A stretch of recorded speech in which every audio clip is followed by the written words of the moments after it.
Hello everyone and welcome to the channel. I'm Emmanuel, I'm an Airbus pilot, and welcome to our first look and flight with the Synaptic Airbus A220 in version 1.0.4.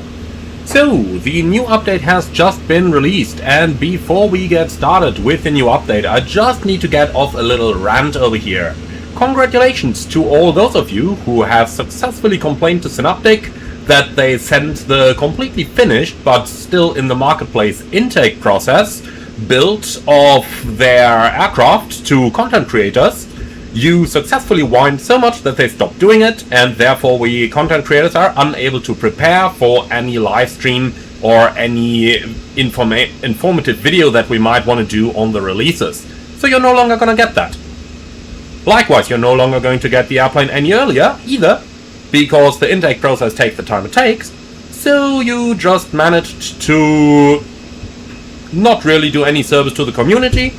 You did maybe not feel very happy about it that others got something you didn't, but as a result you're not gonna get any informational videos or stuff either, because now we content creators need to prepare and make our experience with the aircraft the very same like you do upon the release, and then you're only gonna get stuff like that, you know, a little bit later, when we actually have the time to make ourselves familiar.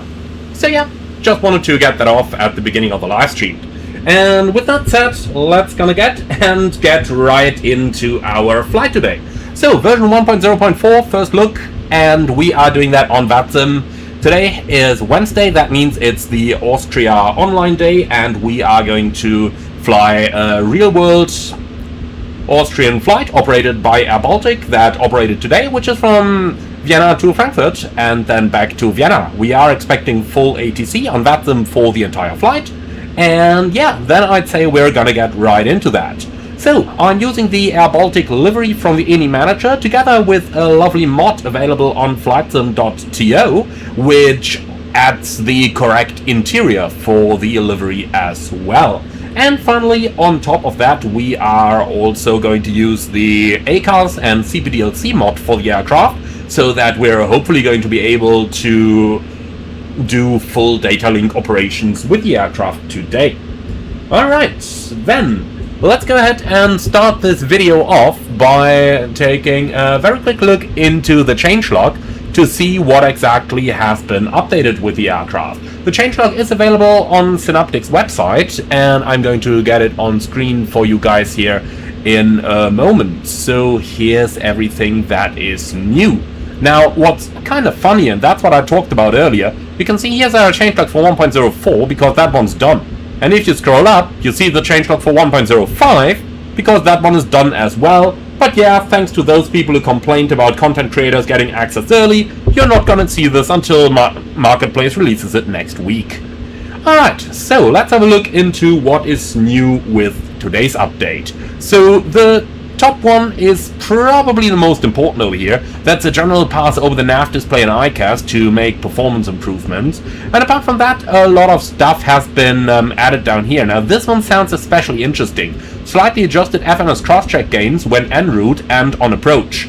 And this, hopefully, will make the navigation on approach a little bit more accurate, but we're going to see about that. We will be flying an RNAV approach over in Frankfurt, so I'm hoping that we're going to be able to demonstrate how this is going to work out. Apart from that, a lot of stuff changed to the line drawing over here, and a lot of general system stuff that we can see for the airplane being new. Then this one could be interesting here as well. Reduced display texture size by roughly 40% by removing wasted space. Now this is probably going to mean better performance as well, just like this one down here, which also probably means better performance. Overall, low G page negatively impacts performance. No idea why it would, but hey. So lots of performance related stuff that we see changed in there. And Martin down there, bro, go watch the solar eclipse. Yeah, I'm not seeing it where I live, so no watching the solar eclipse for me anyway. Alright, by the way, you're here as well, huh? Always, never forget that. Okay, so let's go ahead and jump into the aircraft and board through the 1L door. Now, as I mentioned a little earlier, they did change some stuff with the drawing distances over here, but I don't see any visual impact from it. Like, if I just go a little closer over here, everything just still seems to look just as good as it did previously. And here's that AirBaltic interior mod in action that I talked about a little earlier that we are using for today's flight. Alright, so let's go ahead and get right into it and take a seat in the captain's seat of our A220. We'll be flying the first flight from the captain's seat, second flight probably from the FO seat if you guys are looking for it, but we'll get to that later on. Okay, so let's go ahead and get started over here. So first things first, as always, the batteries are gonna come on, and with that our airplane is gonna come live. Now we are flying AirBaltic, and they do have the real-world AirBaltic checklists. They do have the real-world AirBaltic checklists in the airplane now, since 1.03 I believe, so we're going to operate slightly different SOP today.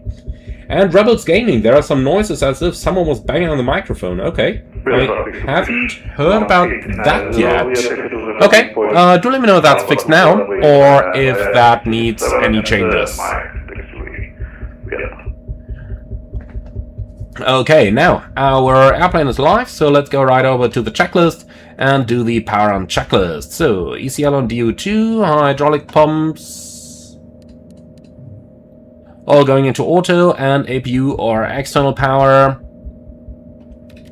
External power is coming on. Now, here's the change that I noticed earlier. The equipment cooling inlet, select auto, seems to be done automatically again. With the previous version, that would have been off, like this, for a cold and dark panel state.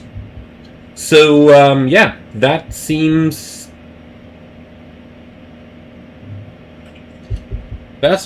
changed there. Yeah, well, that's really interesting, guys, with a microphone. Let me try one thing. Might get a little loud. Stand by. So I'm just repositioning my microphone here, and the... no idea how you call it. The thing you put in front of the microphone to avoid that type of sound. So now it should hopefully be better. At least I do hope so. Alright, so equipment cooling. Now it's on, like it should be. And with that, the power on checklist is complete. Okay, here we go. So let's go ahead and get started with the pre-flight checks. And you can see this is quite different here from the standard Swiss checklist. So we'll see how that's going to work out. So what I'm going to do is to put the CNS over here and then the checklists over there. And yeah, CNS. I do have the ACARS and CPDLC mod installed so that those two pages are coming live over here. Data link is, well, data link, and CPDLC is CPDLC. You log into it by going into the system info settings, and you can see my Hoppy code is set and Hoppy is selected down here like this. And yeah, that's all you need to do to get that thing going. Now, Captain Lalo asked in the comments, why don't you use any add-ons like Chaseplane or FS Realistic? Because I don't see any benefit from them. Like Chaseplane, the default cameras do everything I need them to, and FS Realistic, honestly, it's mostly effects that you do not have in the real world. Like, it's, you know, airplane vibration. You don't notice that when you're sitting in an actual airplane. You notice that when someone attaches a GoPro, well, not a GoPro, it filters that stuff out, but an iPhone, to the flight deck window. And, you know, in the real world, you don't have these types of effects, so that's the reason why I'm not using those either. Now, let's go ahead and start with our flight, and we're going to import that one from SimBrief. Likewise, let's go ahead and request catering services, and then view flight plan. So, let's go ahead and start with a look at our en route charts. Now, as you can see, the significant weather chart is completely clear today, so that's all looking good. Then let's move that thing back up again and have a look into our airport weather. So, we are leaving Vienna, and they got excellent weather over here in Vienna, and then our destination is going to be Frankfurt, where they have beautiful weather for runway 07 as well, and our alternate is Hahn. Now, with that in mind, let's go all the way up and have a look into the nav log. We are scheduled to leave Vienna at 17:35, so 5 minutes after air traffic control comes online, and then we are going to land in Frankfurt pretty much exactly on schedule. Cruising flight level 300, and finally let's have a look into the fuel and see if we need any extra. Now 4.4 is the minimum, and I'm honest with you, I don't think we'll need extra fuel. We do arrive with an hour of fuel in the tanks by the time we get to our destination. The weather is fantastic, so let's go to SimBrief import, select 4,400 kilos of fuel, and let's load that aircraft. And here we go. Okay, so we've done that. Then let's go ahead and grab our charts, Vienna. And we want the ground chart. We need, I think it's parking chart number 1, but let's see. Yep, that's the one. We are parking up here at Foxtrot 11. Okay, and then we do need charts, but for that I just want to wait a little bit until we actually have our ATC clearance. In the meantime, Lugam 1 Delta is that one. Yeah, I'm gonna pin it, but we'll see what's actually gonna happen here. And what's more important though is our intersection distances. So let's go to the AGC and look at this. So 2.9, and I'd say Alpha 3 is quite realistic for us to take. So let's see what we got there. Runway 29, Alpha 3, 3,158 meters. So let's go down to takeoff performance, Vienna, runway 29, and what did I just say, 3,000 what? 3158. Okay, and then for the weather, let's go ahead and set our call sign down here. So we're going to be Austrian 207 Victor, like that, and then we can head over into the data link, AOC, init data, and put all that stuff in. So flight number OS 207. The schedule is today. Our departure is Vienna, destination Frankfurt, airline ID Austrian, and ATS flight number Austrian 207 Victor. Alright, all in, and request that flight initialization, and then let's go over to the ATS, and well, probably no ATIS online yet, but let's see what we got there. Vienna, departure ATIS sent, and yep, not online yet, as they're only going to come on a little later. So let's just use the TWIP request here and get ourselves a METAR. So 010 at 9, variable 26 degrees 1024. So 1024 is set once and twice. Alright, so it sounds like our catering has just about completed. So let's just go ahead and make sure we got a clean airplane. So request cleaning services, and once that's done we can go for the boarding. And Critic V, hi! Nice to see you in the comments down there. Alright, so that stuff is done as well now. Then we've got, yeah, pretty much anything important. So the IRS alignment has just completed as well. And then the last thing here, let's take that weather, and the most conservative wind is 040 at 9, 26, 1024. So let's use 040 at 9, temperature 26, and altimeter 1024. And finally, let's go back into the flight plan, view that, and we took basically standard fuel, so our takeoff weight 53,200 should be conservative and good. Okay, good. Calculate. And here we go. All looking good. So with that we can accept our takeoff data. So that's looking good.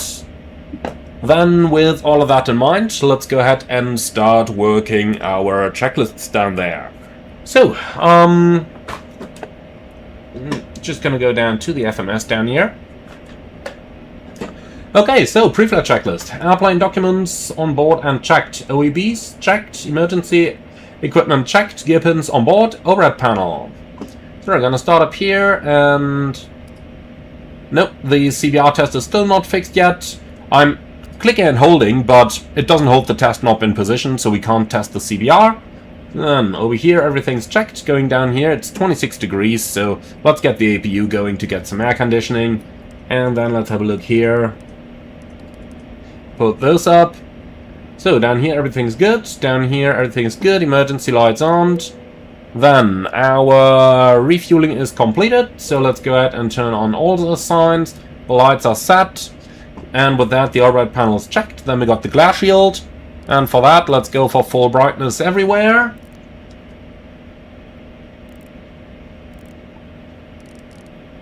Like this. And apart from that we don't really need anything here. Looks like the bug for the altimeter setting is still not fixed. It loads with the selector on the inch position, but while showing hectopascals. So yeah, little bug there. See on the other side, same thing. See that? The selector is on inches, but it's showing hectopascals. Okay, so let's go ahead and switch that over to hectopascals like that. Apart from that, over here everything's set. Over there everything's set. The transfer switch is on the left hand side because we are flying from the left side.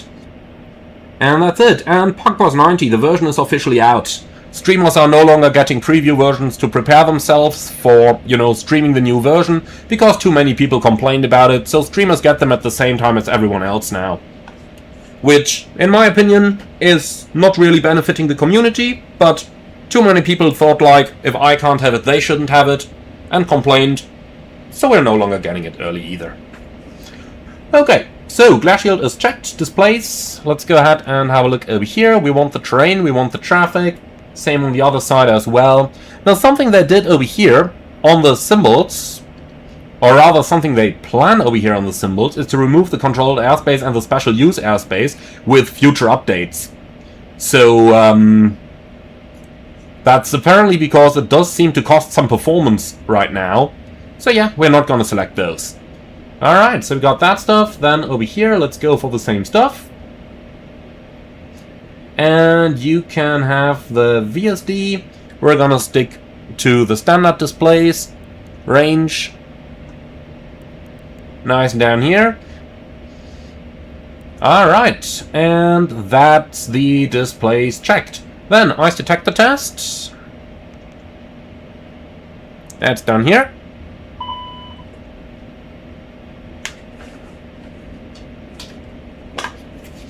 So, test is in progress, we see the eyes flashing, and then eventually it should show pass down here. It doesn't, so small bug, but yeah, that's that.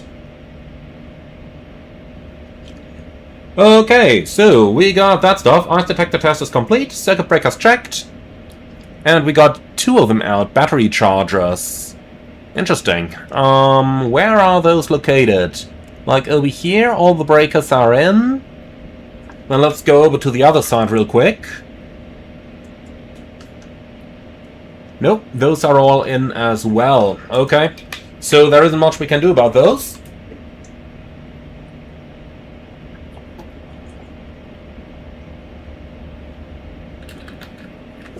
But as you can see down here, those have a circle around them, meaning that they're hardware breakers. So I'm not quite sure where those would be located in the flight deck. Just looking around, somebody said once that there would be more breakers behind the jump seat, but surely can't find those. So I'm really not sure where those battery chargers would be. I mean, there is definitely nothing popped over here, so yeah, I really don't know. On the other hand side, and this is navigation, communications, lights, air, landing gear, indicating engines. No, I don't know battery breakers anywhere here. So I guess those are probably located somewhere down in the avionics compartment. Yeah, not sure. Not sure about those. Okay, yeah, so nothing we can do about those. Alright, ICAS and info. This is all checked and expected. Altimeters, QNH 1024, set and cross-checked. Center panel is checked. Pedestal.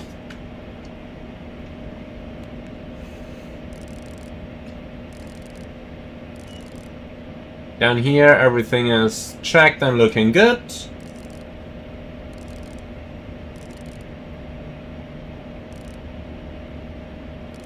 Well, that's interesting. The SATCOM knob is broken. Alright. Not sure if it's always been or if it is now, but, well, pedestal is checked, rudder trim. So that knob is located down here, and still broken. Still not moving. Alright, so we just assume that it is checked. Side sticks, up, down, left, right. Checked. Oxygen masks.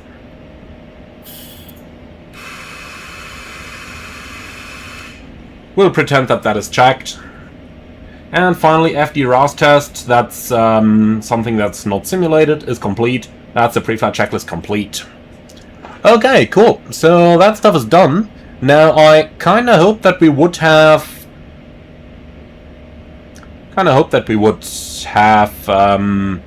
ATC online by now, but unfortunately we don't. But luckily for us, there is another way that we can find out which runway is in use.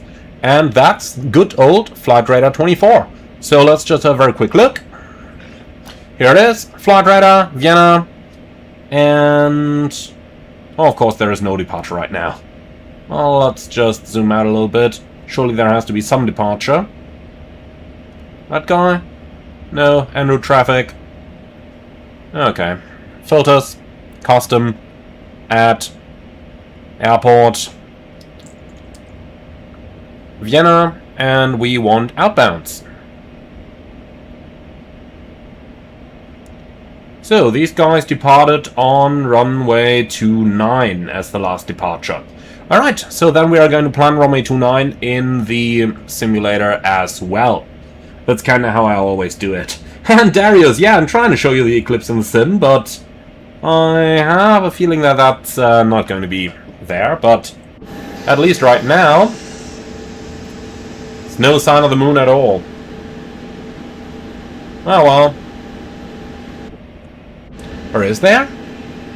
No, I must be imagining things. There's nothing here, is there? No. Alright. Too bad. Would have been nice, but okay. Alright, so now that we know it's runway 27 that they use, let's go out and get our table out, get our flight plan, and then we can start a little bit of work here. So, CS300, Pratt & Whitney, Navigraph database, and that thing is up to date. Then, for the positions, the RSs are all ticked, GNSSs are as well. And down here, it's strange that the plane doesn't have DME updating, but yeah, seems to be it. All right, cool. So let's go flight plan and start with the flight plan uplink. Send that request, please. Thank you. And then onto the secondary and activate. All right. So flight number will be Austrian 207. Like this, scheduled departure 17:35. Our departure is going to be off runway 29er, and we got the Lugam 1 Charlie departure. Now, if any one of you knows if we can expect any different departure because of noise abatement or whatever, then do put it into the comments. Would be interesting to know. Okay, for the approach, let's take the RNAV, and I think it's RNAV Zulu in Frankfurt. But let's go ahead and have a look at that, because I want to check if the update really improves the navigation accuracy like they say it does. Okay, so we're looking for RMP Zulu 07 right, I think.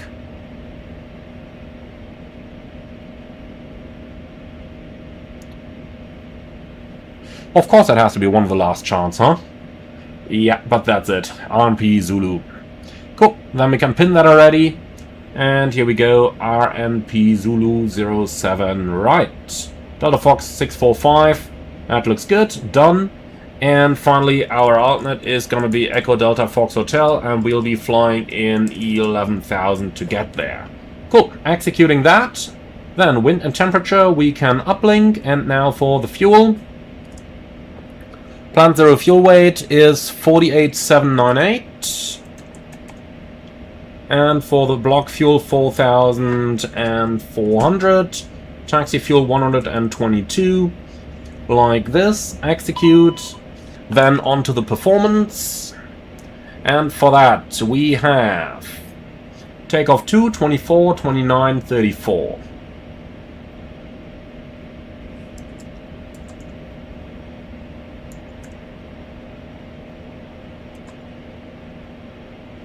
Alright, climb 2, flaps 2, engine source, or bleed source on engines, and that's it. Now, Critic V, interesting question. I used to think that real floods would also be simulated in Sim. No, unfortunately not. Now, TWC Dan, could you ask me that question again in... Could you ask me that question again when we're in cruise later on? Or sometime later in the climb? And yeah, guys, for the time being, I'm looking for the eclipse, but not there just yet. If any one of you wants to Google at what time the eclipse should happen in Vienna, then do it and let me know, and then we're definitely gonna look out for it. Alright, so... that's all that stuff. Now, transition altitude, let's have a look at the chart. I think it's 5,000, could also be 10. But the easiest way to find out is just by looking at the chart, and it's 10,000. Cool, like that. So, the speed is looking good, the cruise speed is looking good as well, and yeah, descent, we're gonna do all that stuff later on. Okay, so let's go for data, departure, Lugem. Okay, so ROM heading to 1000, left turn Whiskey Whiskey 293, then we continue via Whiskey Whiskey 232, 231 above 4000, and then on to Lugem. Alright, and that's what we got down there. So, SIDS crossing through airspace class Echo up to flight level 125.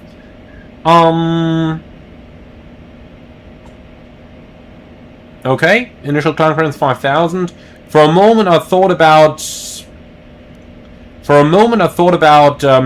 reducing our climb speed, like here something like 220 till level 130, but I suppose it's gonna work that way as well, and I suppose the VATSIM guys are probably not gonna be too happy there. And Critic V, yeah, I do agree, the A220 has great avionics. The more you get into it, the better they are. Alright, so let's execute that. Quick look down here, and let's just fix those discontinuities down there. We'll take that constraint, and the last one here is gonna stay, so that's executed. And lastly, we do need our our engine out SID. So for that, let's use Blackbox 711.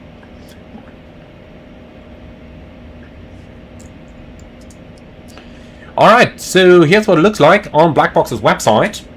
And first of all, noise abatement procedure number 2 is confirmed. And then for runway 29 at 8 ME Fox Mike Delta, left turn Whiskey Whiskey 951 and hold.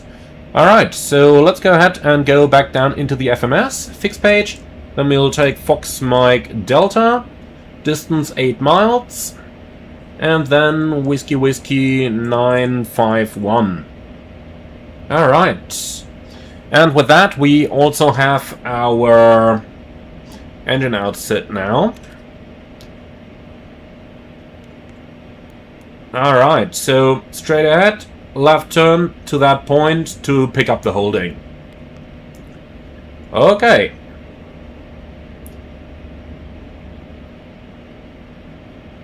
So MSA 4,900 and that's sector 2,700, so we can climb 3,000. That's gonna keep us safe. And Bob's Flyer, hi, nice to see you here in the comments. I'm using the VATSIM Vienna, the version 1. I don't have version 2 just yet, but it's a pretty cool thing. And Ludwig Strassenhaus, there is no Class Bravo airspace around Vienna as far as I'm aware. All Class Charlie. We're not in the United States here. Just looking down here, yeah, look at that. It's all Class Charlie airspace. Class Bravo is a United States thing. I mean, in some other countries they use them as well. I think they have them in the Netherlands, but as far as I'm aware, not in any German-speaking country. Alright, cool. So our FMS setup is complete. All the stuff is checked. Last thing for us is the routing. And for that we got Lugan, Direct Zubin, Tango 161 Debbie, and that's it. Cool. So everything's entered, and with that, let's go ahead and press Toga. Then we can arm nav, arm VNav, and finally, let's go ahead and see if we can already get an ATIS by now. So, request Lima Oscar Whiskey Whiskey, send. Nope, ATIS is still not available. That's interesting. Actually, nobody's online. Why is that? They were booked to come online 2 minutes ago. Well, Tower is there, but he doesn't have an ATIS yet, so I guess we just have to wait a little bit until they're all online, and then they should also have an ATIS. At least I hope so. And David Nicholas, do I think that WinRing hardware, especially the autopilot panels, will become compatible with those aircraft? If so, which? Well, the 7371 is compatible already. If you update it to the latest firmware and install the latest update of, what's that tool called again? Synaptic Pro, then the 737 MCP is already compatible with the autopilot of the A220. And Caspar, Google says Eclipse peak is at 7:22 PM local time. Well, no Eclipse in the simulator then, because 7:22 is already through. That would have been 10 minutes ago.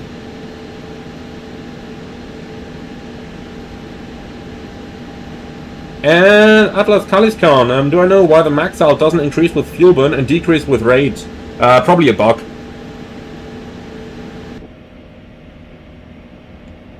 Probably just a bug. It should.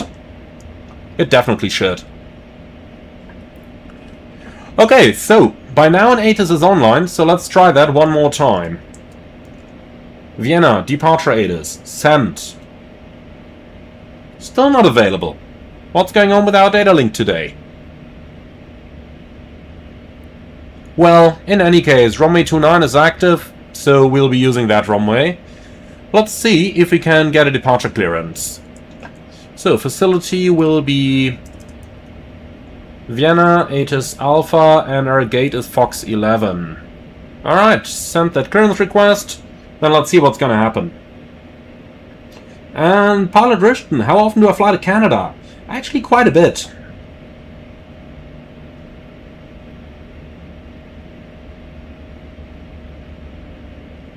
And Dario says the Eclipse will be in the sim. Interesting.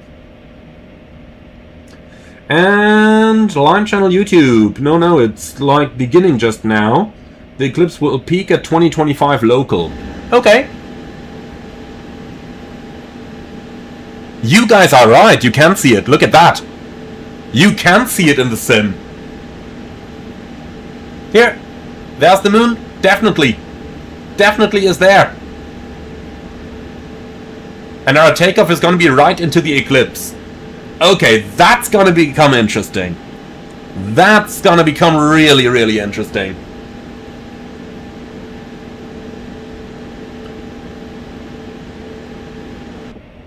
Okay, well, for now, we have not received any response from ATC. So, yeah, I guess we'll have to...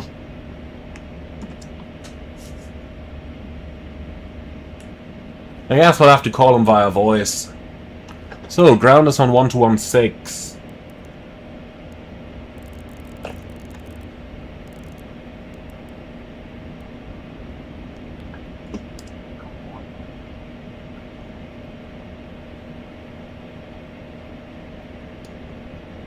Lincoln, Servus, Austrian 207 Victor, did you receive our PDC request?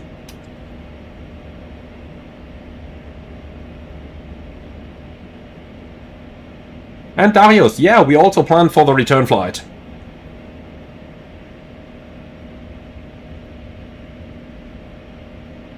Okay, is he not answering?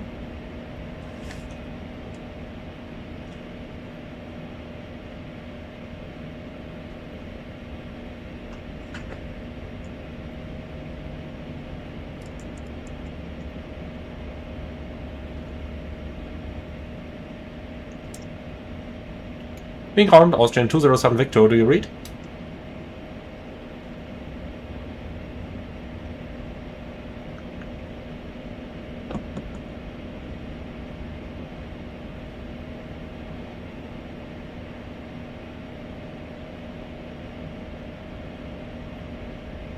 Yeah, delivery just came online 122125.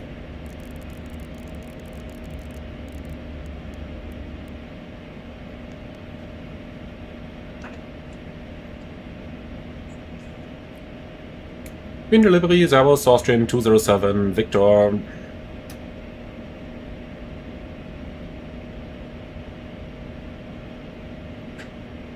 Delivery Abend von der Lufthansa 145 on stand Echo 43 information Alpha request clearance.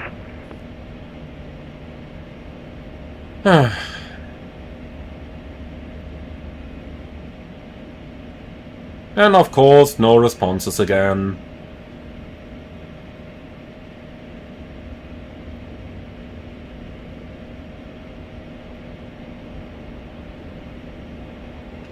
Alright, well, no response. Delivery Abend von der Lufthansa 145, how do you read?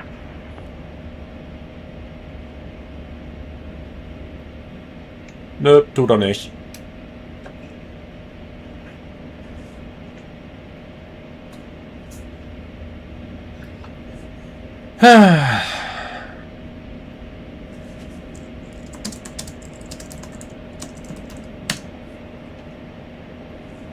So I just tried via text. And RSG Gaming. At least it's not GSX's fault for once. You're right about that. Delivery, good evening, Scandinavian 1063, stand Foxtrot.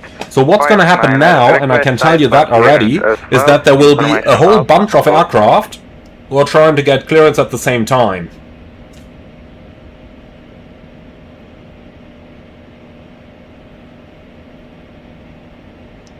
But man, I thought I was late with my start of the live stream all the time. But yeah, Ludwig Strassenhaus. No ATC response. And no, it doesn't mean that we will just coordinate with other pilots, it means that we have to wait. Because VATSIM.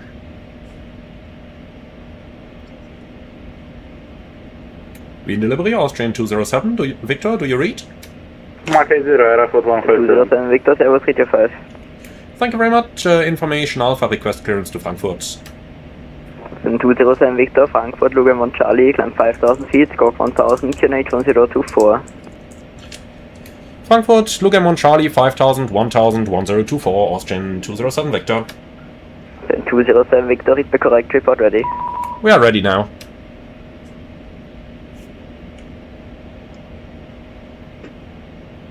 Delivery schönen Abend von der Lufthansa 145. But it sounds like delivery is not. With information Alpha request. Okay, well, we do have our clearance already, so, Austrian 207 Victor, Squawk 1000, contact 11775, ciao. Squawk 1000, 11775, Austrian 207 Victor, ciao. Last station calling for clearance again. Still Lufthansa. Okay, 11775 is in there. Then, display tuning inhibited, why is that? I mean, normally I would say it doesn't matter if it let me tune my squawk, which it doesn't. Okay, that's new. See, that is why I would normally like to have a look at stuff before I can start a live stream, but since they no longer give stuff to streamers during the week that the update sits ready on their servers, but is waiting in the marketplace intake process. Oh well. Alright, yeah, so how do we set that squawk now?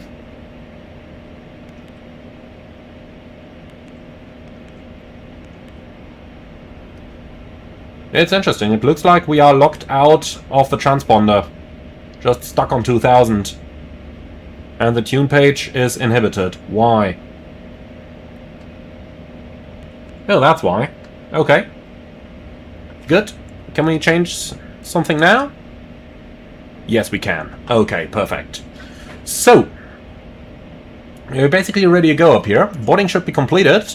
So let's go ahead and prepare for pushback and departure. The APU is already running, so we can disconnect the ground power unit, and then we can finish that stuff. So remove chocks and remove GPU. Close the door, and then we've got 48953.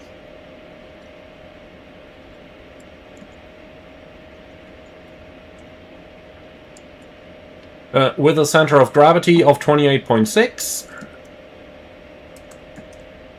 And number of passengers 140.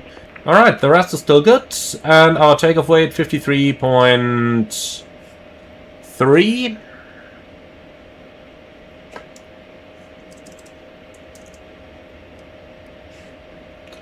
(242935). 242935. Alright, fantastic. So that's all good. Then let's go ahead and run the before start checklist. So, aircraft acceptance is complete. Load sheet acceptance is complete. Takeoff briefing.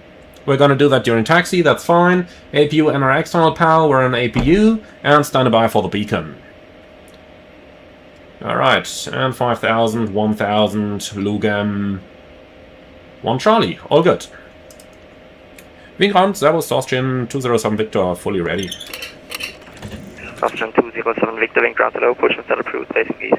Push and start approved, face east, Austrian 207 Victor. Alright, the bacon is coming on, and facing east. Alright, so, ground from cockpit. Please confirm that all doors and hatches are closed, ground equipment is removed, and the bypass pin is installed. All confirmed.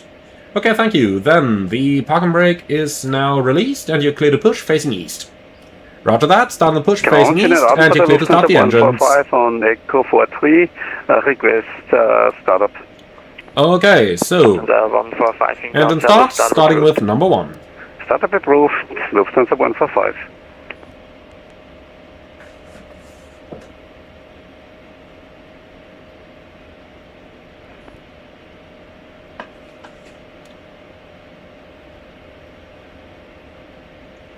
And Xapu340, interesting question. Is Boeing really more complicated than Airbus, or does it just seem like it?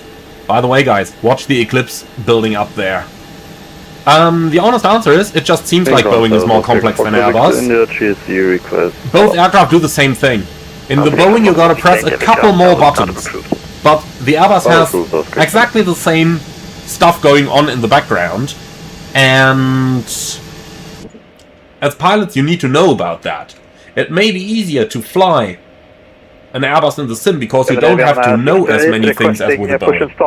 But the aircraft are really just as complex. Scandinavian 618 ground hello, push and start approved, facing west on Lima. Pushback is set up approved, facing west on Lima, Scandinavian 68.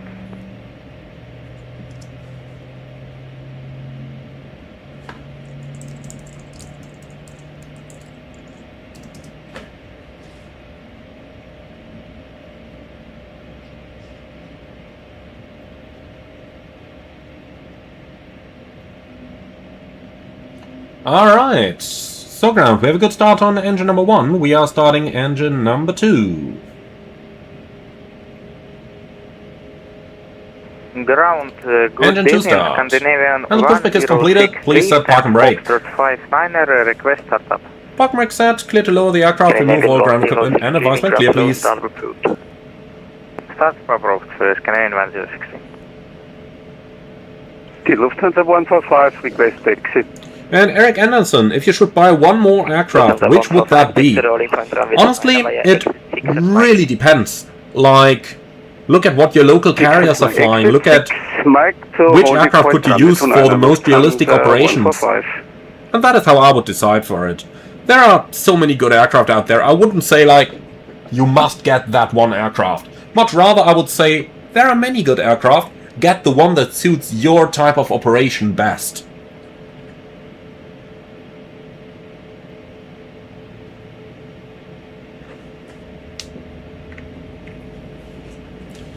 Okay, so that's a tuck, there's a tow bar. Then we're waiting for the ramp agent, and in the meantime we do have ignition on engine number 2. The rest is probably going to come soon.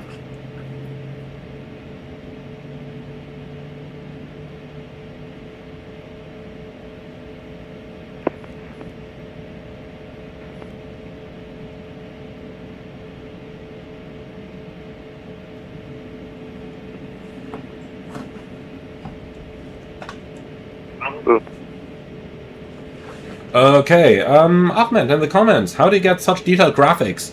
The airport is from Gaia, so that's an add-on, and the airplane is from Synaptic and IndyBuild, so that's an add-on as well. The rest that you see in here, the traffic is FS traffic from Just Flight, and that's it. Alright, we have 2 good starts. You clear to disconnect, show the pin on the left, and have a wonderful day. Bye-bye. Before taxi checklist. APU. Off. Flaps. 2. Anti-ice cowl. Auto. Anti-ice wing. Auto. Flight controls. Full up. Full down. Neutral. Full left. Full right. Neutral. Rudder. Full left. Full right. And neutral. So, FMS set, trims. Vienna Ground, good evening. 3.212 green, ICAS and info, checked, before taxi checklist complete. Scandinavian 2145, drink out to low, push start approved, facing east. Push start approved, facing east, Scandinavian 2145. Austrian 207 Victor, request taxi. Just 07 Victor, stand by. Scandinavian 2145, cancel push by clearance. Cancel clearance.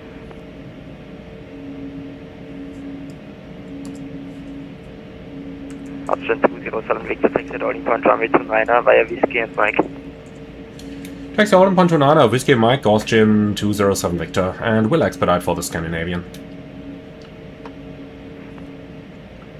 Okay, fantastic. So we go straight ahead. Or do we? Whiskey and Mike, yeah, straight ahead, Whiskey, and then onto Mike to the runway. Good. Clear on the left side, clear on the right side. Scandinavian 628, request taxi. Scandinavian 628, key via exit 11, Mike, hold at exit. Okay, so straight out, right turn, then left onto Mike, and to the holding point. And hold should of exit, Scandinavian 628.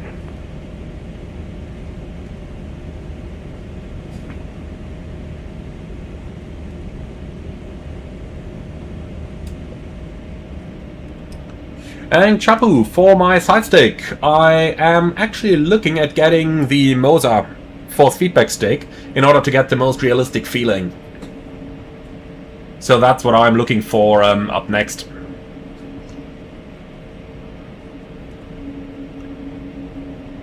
Okay, so clear the Scandinavian, they can depart, or rather they can push. And then we go right, left, and that's it. Alright, so let's go for our departure briefing, please. So we're going to depart from Vienna's runway 29, or Lugam 1 Charlie, departure initial 5000. MSA 2700 for the Mr. Pro, sorry, for the engine outset, and our... Yeah, our departure is all standard, extra fuel is 0. Okay, so for our normal... for our normals, runway 29, no hotspots for a taxi out, and the initial is to 5000, engine outset straight at 80 left turn to the Whiskey 951 waypoint, climbing 3000 to pick up the holding, and then we can decide on the further course of action. Apart from that, I've got nothing special, I've got nothing non-standard, and that's pretty much it. Any questions? No? Fantastic, so that's our briefing complete. Then, before takeoff checklist. So, cabin, ready, anti-ice, auto brake, RTO, ICAS and info, checked, before takeoff checklist complete.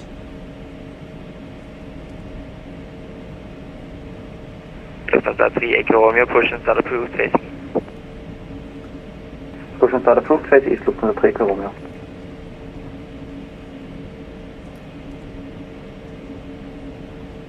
Alright, so we should get the tower handoff any moment now. We can disregard the FMC fuel down there, we know that we have sufficient fuel on board. Ground Austrian 5, 2 heavy, vacated 3-4 on a Bravo 5. He didn't tell us any intersections, so I'm just gonna take the full length here. I haven't been able to hear any controllers, so I can expect instructions via chat.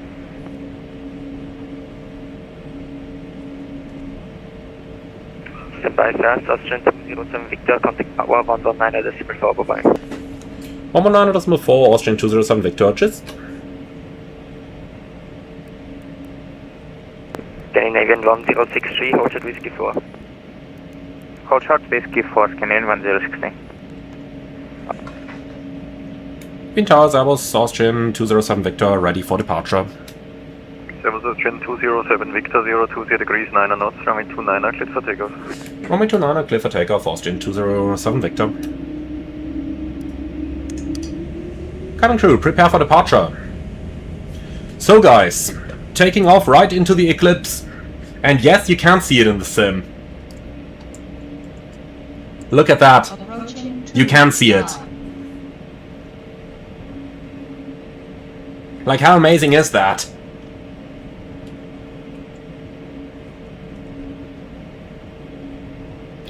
Okay, the approach is clear. And are you ready? So then we can make it a rolling takeoff.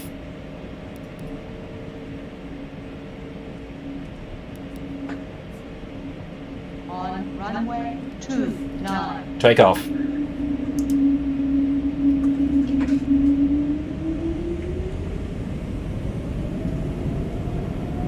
V-Tower, good evening. So, look at the sun, guys. Look at the sun. Holding short of Alpha 1. Airbus Scandinavian 628, line up runway 29. Line up runway 29, Scandinavian 68. 80 knots, thrust set. So it may just be an impression, but I think the performance has really improved here. Rotate. I do feel a lot less stuttering. Pause and climb. Gear up. Austrian 207 Victor, contact radar 134.675, ciao. 134.675, Austrian 207 Victor, bye now. Scandinavian 628, 020 degrees 9 knots, runway 29, cleared for takeoff. Clear for takeoff. I'm not sure if this looks more amazing, 145 v1.32 160. or if this looks more amazing. 145.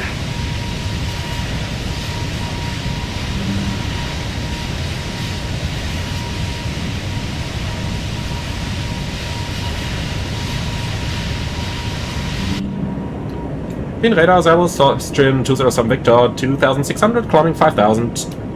207 Climb sequence. climb 240, passing 6000, direct to Suben. Climb level 240, passing 6000, direct zoom, Austrian 207 Victor. Set, 240 checked. Flap 0.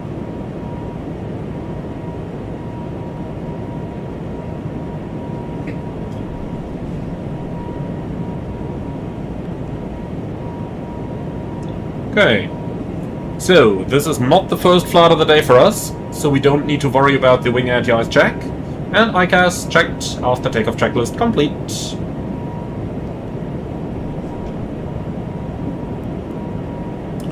Okay, passing 6000 direct zoom, so what about we simply go ahead and maintain the speed here to reach those 6000 a little bit quicker.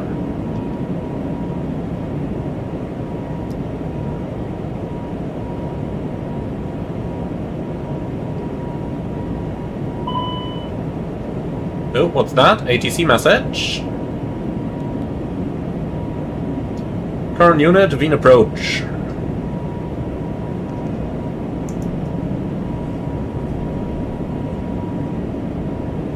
Interesting, we never requested a lock on. Wien radar, good evening, Scandinavian. Okay, passing 6,000, execute. 2,000, climb to 5,000 feet. And here we go, direct zoom. Scanning 628, hello, identified. And then we can return to 140. FMS speed and continue the Level acceleration. 140, Now look at Scandinavian this. 628.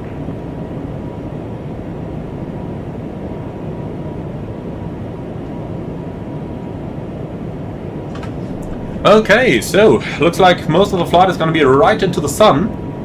You may think I might have selected this route just because of that. Maybe. But something I do notice is that... I'm not sure if that's the sim or something else, but look at how there is quite a bit of micro stutters in here. We didn't get that on the ground, so... Let's see, maybe the sunshade... Screaming 628, contact helps. 125, 175, Carson only. Nah, not really. 125, 175, Carlson only, Scandinavian 628.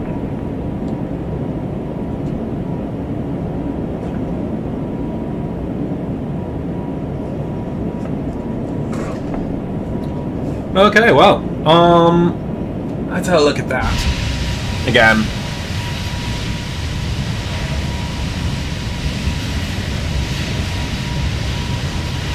I mean, this just looks amazing.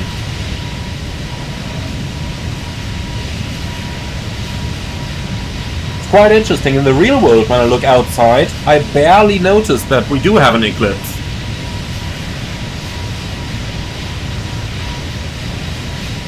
But yeah, funny to see that we actually get to see that thing in the sim as well.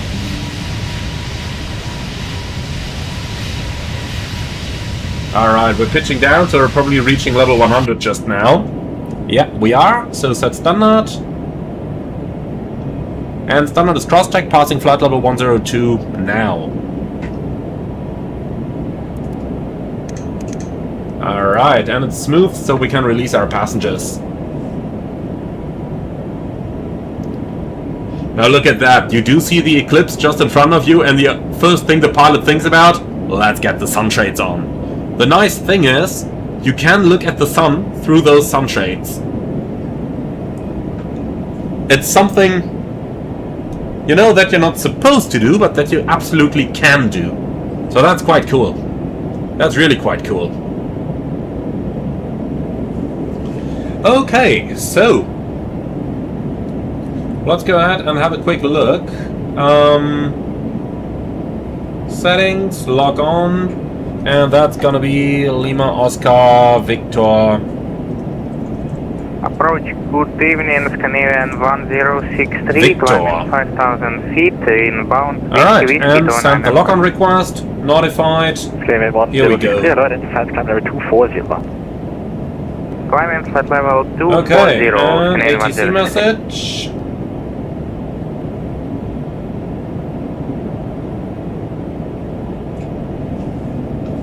Okay, contact v1.0.4.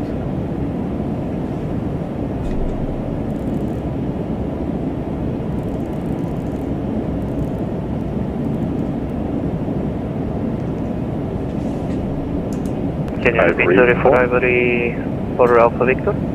Affirm. Got you 2 times. Ivory 4 for Victor, score 1000. 1000 Ivory for Alpha Victor. With a 664, I need you on odd level now. Would you like 33 or 350? Okay, 350 with a 664. With a 664, roger. Climb, just confirm, you said 330? 350 with a 664. With a 664, climb flight level 350. Climbing 350 with a 664. Austin. Radar, good evening, Lufthansa 343, passing 20,000 feet for flight level 240. First Austin 672, descend flight level 310. Descend 310. Pretty busy on the frequency, isn't it? Lufthansa 343, hello, identified, climb flight level 340. Climb 340, Lufthansa 343. Wien radar, Servus, Austrian 207 Victor, flight level 152, climbing 240. Austin 27, Goshen 207 Victor, hello, identified, climb flight level 300. Climbing flight level 300, Austrian 207 Victor. Set, 300 checked.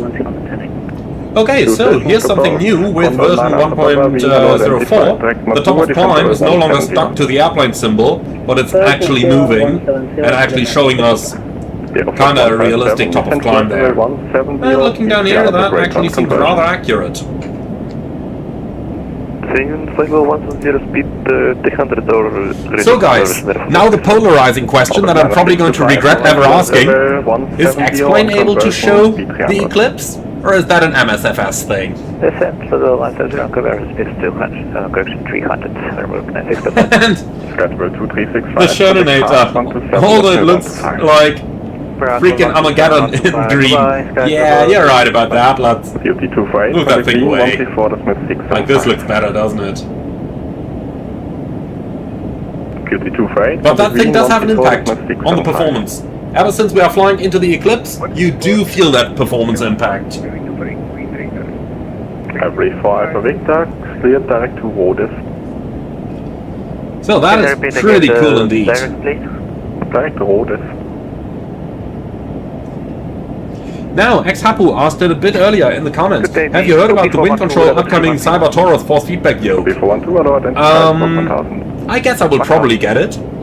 But no, at this moment I haven't heard anything anything there. Ivory for Alpha Victoria. Yeah, Philip, you have 7 Bravo, contact V, 118 is Miss 775. 118 is 1775. Bye bye, So, yeah. 7 Bravo. Snoopy 412, clear direct Baroque. Direct Baroque. Let me actually see. Echo Golf, Bean, hello, identified. I need you on odd level now, would you like 35 or 330? So, Vienna seems rather busy over here, but I'm not going to do it on voice, but Echo Golf, defense level 350.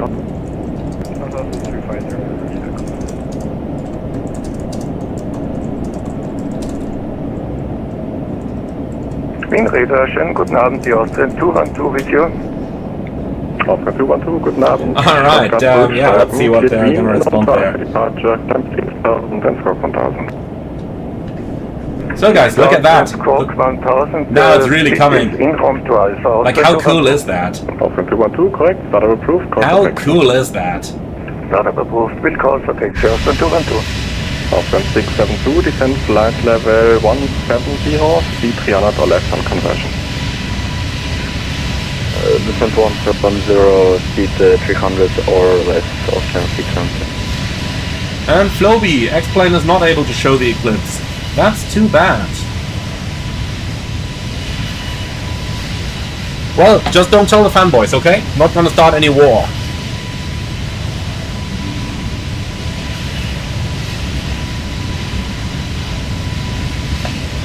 And 67 Nathaniel, hi Manuel, amazing that you can see the eclipse in the sim. Can only think of cabin crew having to warn every passenger not to look at it. I tell you honestly, I don't care to look at it. I'm not gonna land for any of those. And if I need to make use of gravity to get rid of them at the destination, fine with that. Climb into 80, Canadian 160. Austrian 207 Victor, may we leave the frequency for a minute? It's approved, you are back, that's it. Danke. Alright guys, I'll be back in 1 minute. Just gotta check if we can see the eclipse outside in the real world as well. So I'll be right back here. I'll be right back. In the meantime, yeah, enjoy that one. That looks good. Austrian 214 Papa, hello, identify. Level 1014, level 190. Austrian 1014, hello, identified. Delta 672, right of descent, 2000 feet per minute or greater until passing level 290.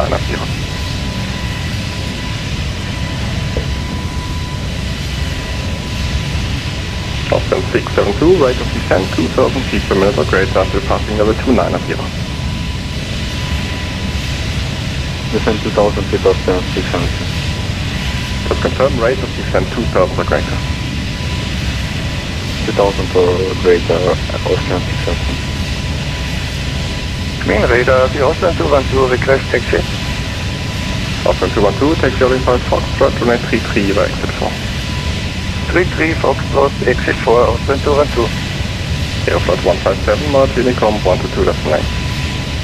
Evo 122 is satisfied for position. So V4.2 traffic information, Austrian A319 at your 11 o'clock position is climbing instead of descending. Roger, we're looking out.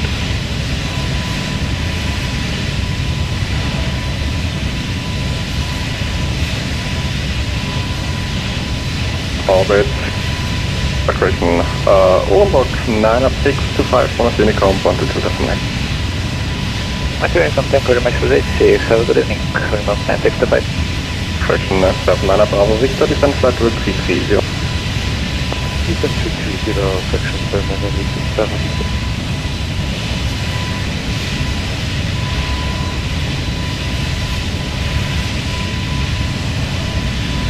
Austin to 14 Vic, correction, Austin to 14 Papa, when ready, descent flight to 170, approximately right level.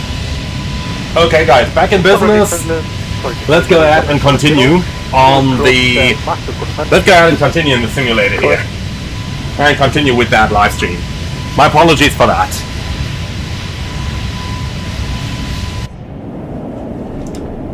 Austrian 207 Victor is back. Okay. Okay, cool. So let's go ahead and return. Looking down in the comments right now here. So what did you guys write in the meantime? Just Leska, what would you do as a pilot in the real life flying into the eclipse to not burn your eyes? Is the sunshade sufficient to protect them? Yes, actually it is. That's explicitly written in the manuals that you can look at the sun through the sunshade. And think about it. It has to work that way, because if it wasn't, then what would you do if the sun is right in front of you? You can't avoid looking ahead. So yeah. No, Vardu, hi Manuel, are you planning to try the Latin VFR A330 Neo V2? Maybe, but rather unlikely in the closer future. There's just too many things that I want to do in too little time. Like I just have a single off day right now, tomorrow I'm going to be right back at work. So, yeah. I wish I had more time available. I really wish I did. Right now on 875, turn right heading. No, do you know if MSFS actually simulates the eclipse's shadow? Right now 875, turn right heading 270. Well, doesn't look like it. And completely honest, look at how bright it is over there. Like, we can try that. We can try that.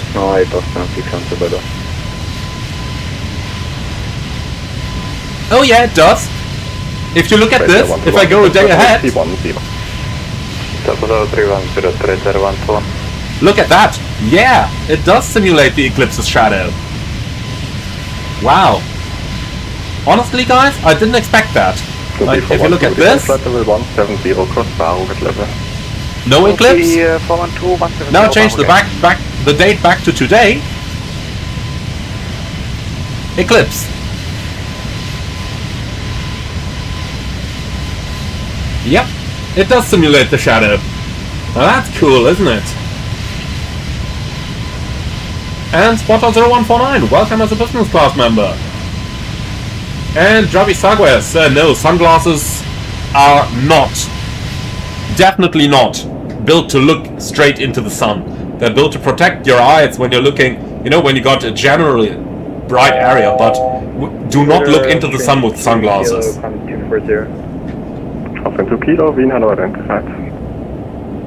And Equilibrium, the 220 performance seems to have improved. We had a pretty good departure from Vienna. Now, right now it is a little bit more laggy in flight, but I think that that's down to the eclipse. I think that's Microsoft Flight Simulator having problems with the eclipse.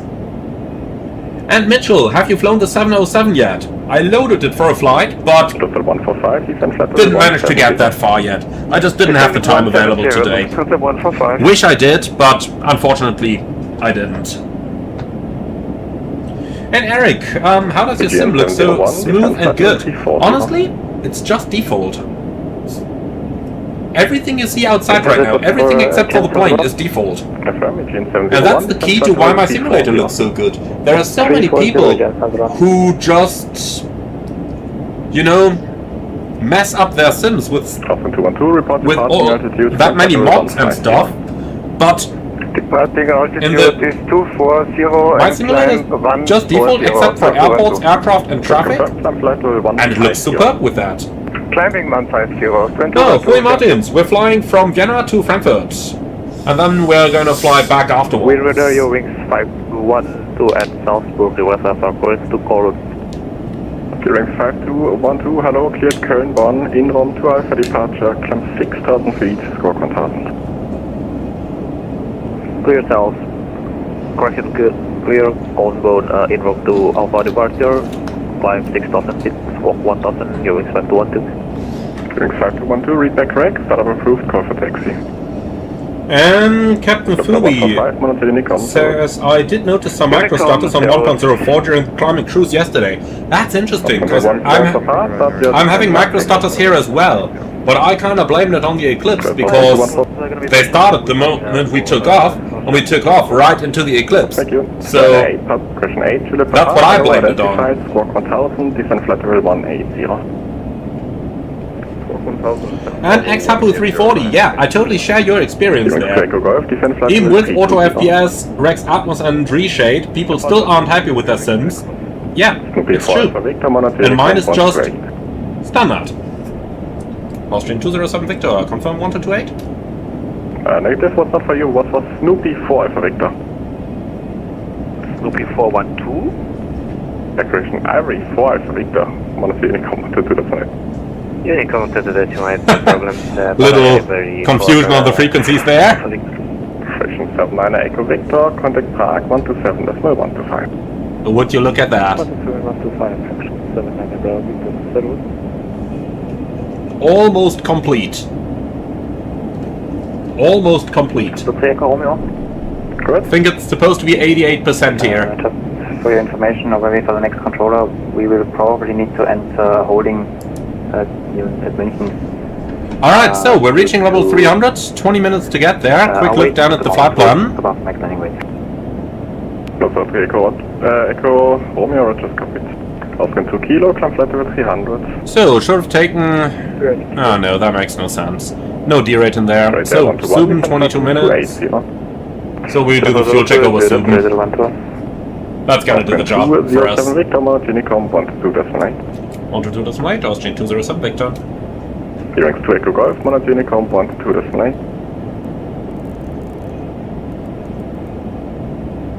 Clearance to Echo. Alright, so a little bit of silence for us before we get to Frankfurt.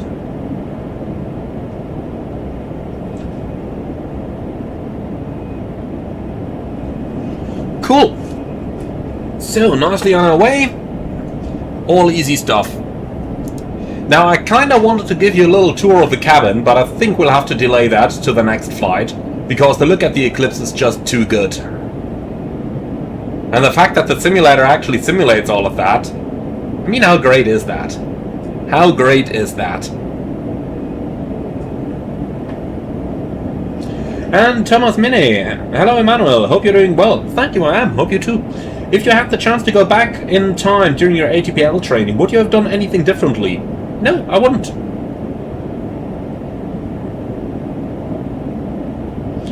So, DWC Dan, the question I wanted to ask in cruise, do you know the rotations Discover A320 pilots do? I want to simulate a duty but don't know when the crew changes and if they change aircraft to continue. They don't change aircraft, basically just look at Flight Radar 24 and they have mostly just 2 sector days. So mostly just fly and come back, with the exception of those Munich and Paris flights. Those are combined with whatever comes afterwards. But those are pretty much only used for a new pilot training. So standard A320 crew would just go somewhere and back, and that's it.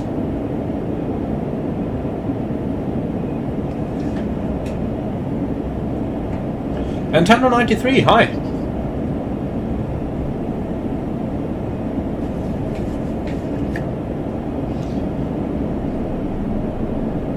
Okay, so just looking a little bit further up in the chat there, because I'm sure I missed a little bit of stuff while we departed. But no, looks like I've actually caught up to most things. Alright. Then let's see if we can just quickly grab the arrival ATIS.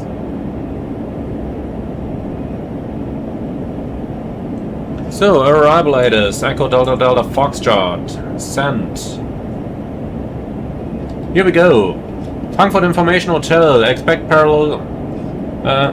dependent parallel, ILS Yankee 7 left or 07 right. 0508, slightly variable, Carbok 30 degrees, 1023 nosing. Alright, fantastic. So 07 right, which is what we got anyway, is looking good. And all the rest is easy stuff. Okay, good. So, 0508, 30 degrees, 1023.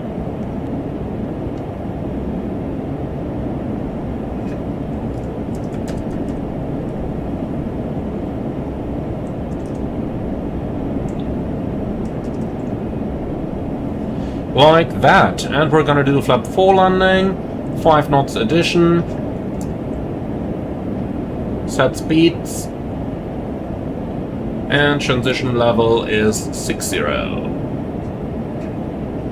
Okay, the rest looks good, the rest looks standard, I like it. Alright, we've just passed Zugden, 24 minutes and 3000 kilos, so that's been 2 minutes late, on fuel, looks good.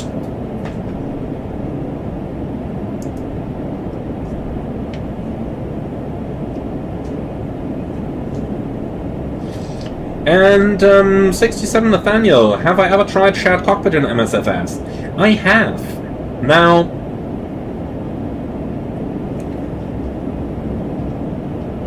I'm completely honest, I haven't been too happy with it, because the simulator just desynchronized too often. So, one guy would see one thing in the cockpit, the other would see the other. And that just happened far too often for my taste. And that's the reason why I am not really too much in the shared cockpit. And if you're wondering for the channel, like, yeah, maybe interesting to try, but honestly, most of the time that I'm recording stuff, other people are either sleeping or at work, so that's not really working out too good.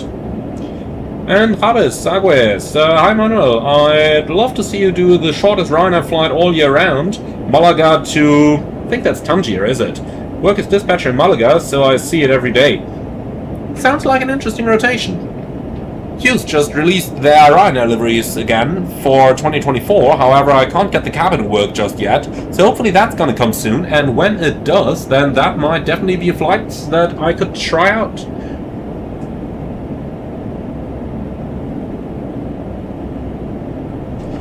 Pilot 2016, to be honest, I never really monitored that, so I can't quite tell you. Sorry for that. No, just a quick thing here. Which stations are online? Some of the many Langens are there, so what I'm gonna do is, let's fly direct to Debbie. In the real world they usually give you direct Spesa, but let's do Debbie in the sim. That's gonna do the job.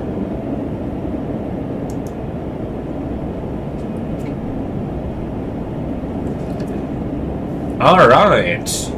So, it's a bit of a pity that we have to go heads down while we got that lovely eclipse up there. And Eric, the call sign is Austrian 207 Victor. Oh, and now remember, someone asked a little earlier on if Austrian has any A220s. The answer is no, they don't. They went down the Embraer line, but they are wet leasing 3 A220s from Air Baltic these days. So there are at least 3 of them flying for Austrian right now. Alright, so let's go down here and get the data screen. Arrival. So, Debbie 1 Charlie. Let's get started with a very quick check of our route here. So, Debbie to Bauek, between 190 and 240. Then we got ITID 180, 240. Then we got Savvy 180 and 140. Spesa 110 and 140. And then Charlie at flight level 110. Okay, and from Charlie we continue via 635 and then basically down the downwind. That looks good. And then we have the RMP Zulu 07 right. Starting at Delta Fox 660. This is nonsense down here. Alright, this is better. Okay, cool. So we're starting at Delta Fox 660, which we got down there, with a 3-degree glide slope, which is correct. And then we go right down to the runway, 3 degrees, looks good. And the missed approach is via Delta Fox 675 max 220, Delta Fox 278 max 220, right-hand turn to Frankenstein, climbing 5000, and that's all looking good. Alright, copy that to the secondary, and that's it. Cool, so our route is checked, then the minimum LNAV VNAV Cat Charlie 673.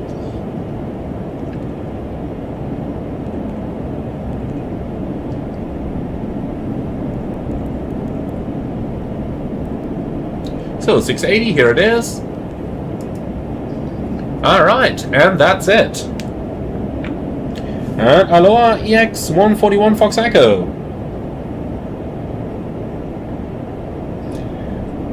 And CPAC, why do I not use traffic at 11 insane tensions in my videos in general? That's because 11 is really too much. Like, 7 gives you a realistic scenario under most conditions. Like, often we have 1 or 2 aircraft in front of us at the holding point. You know, that's realistic. If you go to 11, it's too much. It's really too much.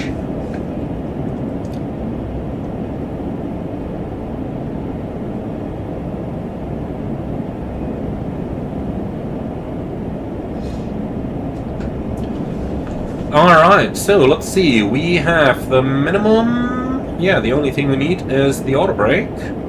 So let's see, landing weight is 51,152, let's call it 51.5. So landing performance, synchronized from FMS, that's all looking good. Weather is looking good as well, flaps 4, 5 knots addition, 51.7, yeah, let's call it 51.5, like this. Okay, looks good, calculate, surprise, we can land, who would have thought, and that's with auto brake medium. So let's use that. Here we go. Cool, so we can override that high altitude climb check because we're not going there. And the center approach check is going to come later on. Cool, so we got that. So let's go ahead and continue with our approach briefing. So we're going to fly the RMP Zulu approach 07 right in Frankfurt, Debbie 1 Charlie arrival. And that arrival has lots of constraints on the way in that I'm not going to go over all the way. The approach is the RNAV Zulu 07 right with a minimum at 680. Go around is a right turn out, 220 knots for the first turns, and then initially in Frankenstein climbing 5000. Alright, and that's pretty much it. Now, I've just received a contact me from Langen, so let's just answer that before we continue with the rest of the brief. So, back on the left seat here, and then it's 123010. Target radar, good evening, Wizz Air 9114, flight level 340. Niner 114, Langen radar identified, hello, proceed direct to Liaison.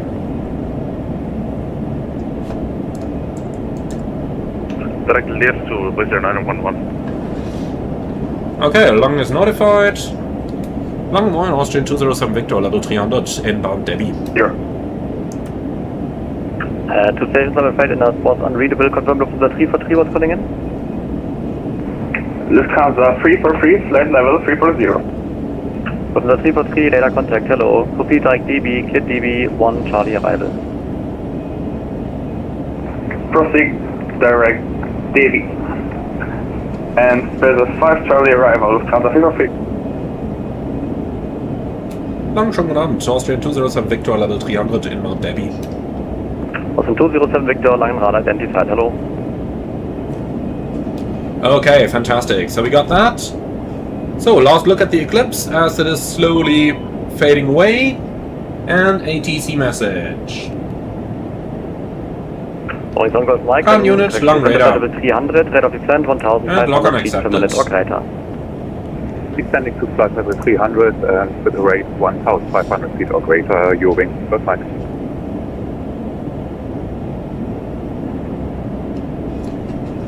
And, Separd, yeah, you're right that the traffic in St. Tensions is based off realistic schedules.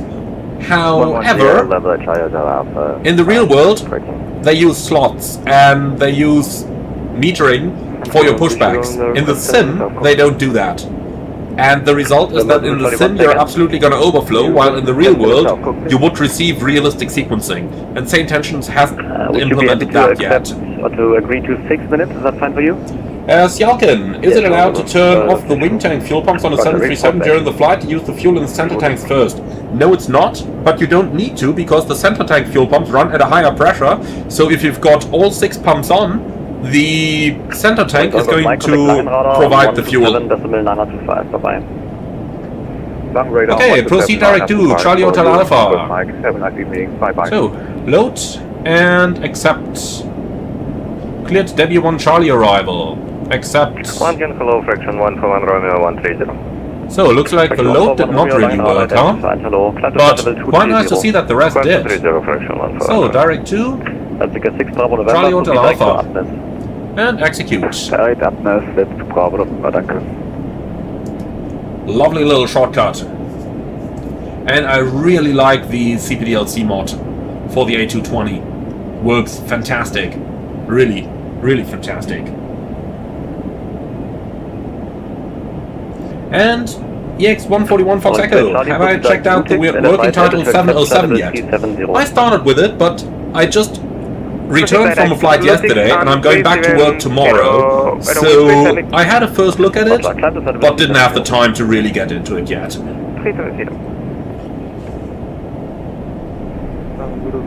And Matthias VH, that's the ACAS and CPDLC mod for the A220 that I featured on the channel just a couple days ago.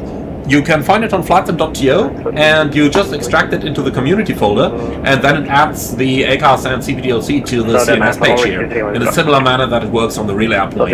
That's pretty cool. Really pretty cool. Alright. So look at that, the sun is slowly coming back, the eclipse is reaching its end. Sis 40, Hotel Golf, Langenrad identified, hello, proceed direct Lore, report requested level. And Debuckis, hi Manuel, yesterday I got an FDR XL fail and couldn't figure out what it was. So FDR is flight data recorder, so it had to be related to that, but I couldn't quite figure it out either, as I do unfortunately not have a QRH for the A220.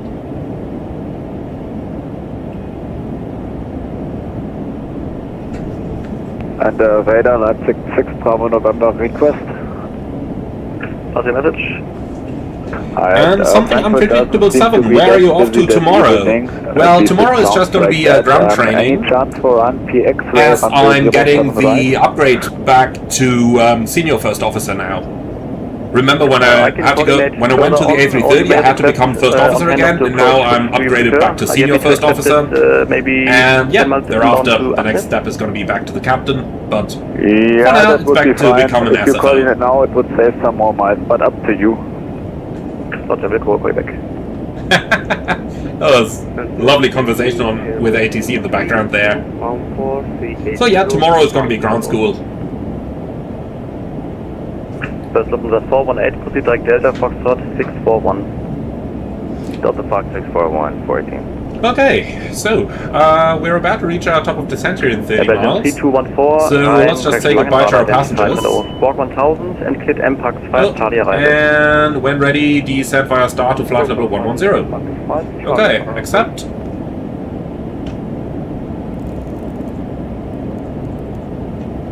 Set, 110 checked, VNAV armed.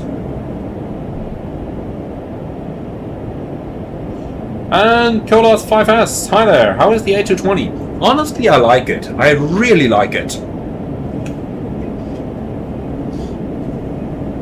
Now, it's not perfect yet, but I think for the first release of a brand new developer, it's really, really good. And looking at this, now that the Eclipse is getting through, suddenly we have very good frames again in the cockpit as well here. Let's see how that's gonna develop when we approach Frankfurt, which is obviously one of the slightly more FPS heavy airports. Alright, so let's quickly talk to our guests here. Liebe Fluggäste aus dem Cockpit hier, Kapitän. Wir werden in Kürze den Sinkflug nach Frankfurt starten. Verbleibende Flugzeit noch etwa 25 Minuten. Wetter in Frankfurt wunderschön, 30 Grad bei einem klaren Himmel. Vielen Dank, dass Sie heute mit Austrian geflogen sind. Wir wünschen Ihnen einen schönen Aufenthalt, gegebenenfalls eine gute und sichere Weiterreise und freuen uns, bald wieder an Bord begrüßen zu dürfen. Ladies and gentlemen, from the flight, this is your captain speaking. In a few moments we will start our descent to Frankfurt with a remaining flight time of approximately 25 minutes. The weather in Frankfurt currently fantastic, 30 degrees and clear skies. Thank you very much for choosing to fly with Austrian today. We hope you enjoyed your stay on board and look forward to welcoming you all again soon. And Separd, hey, could I ask which airline you fly for, if you don't mind me asking? Unfortunately, I cannot share that, because airlines are not too keen on their pilots revealing their employers on social media, because what they're afraid of is that if any accident happens, then journalists are going to be all over the place. And if you have some journalists who find a social media profile of the pilot of that airline, and if the pilot writes anything wrong or does any mistakes here, and sure enough I do mistakes in my videos like any pilot would, but if journalists find that, you know, things could go southbound very quickly. And that's the reason why airlines do not want their pilots to reveal their employer on social media. So, gotta be a little careful there to make sure we're not getting ourselves into any trouble.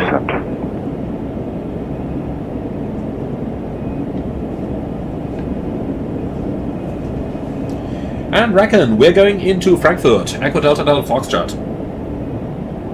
By the way, it's kind of interesting.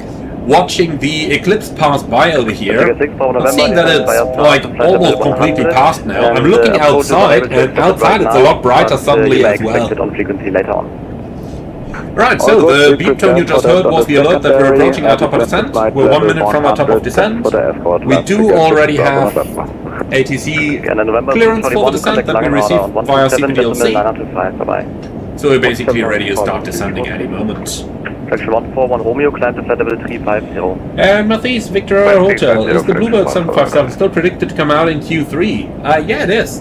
At least I haven't heard anything opposite. And if you haven't seen it yet, Mentor Pilot just used it in his episode on the Aero Peru 757 crash. And over there you can get a little glimpse into the airplane. So yeah, it is progressing. And honestly, they made such a fuss of it now. If they don't release it, it's not going to be good for them. Their reputation has suffered because of the continuous releases, so I think they really have to keep that deadline now that they've set themselves.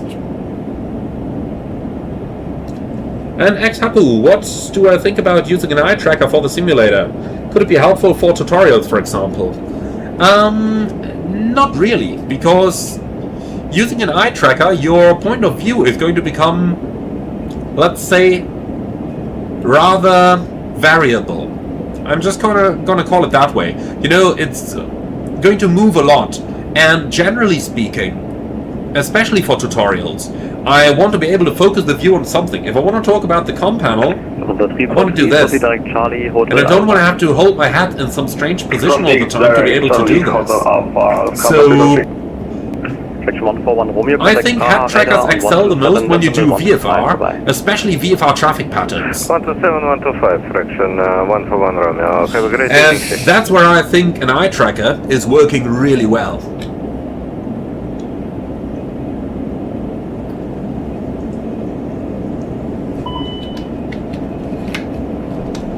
ATC message. Proceed direct Delta Foxtrot 641. Accept. Direct. Delta Fox 641. 3214, proceed direct to Adnis. Execute and vertical speeds. Alright, let's just have a look.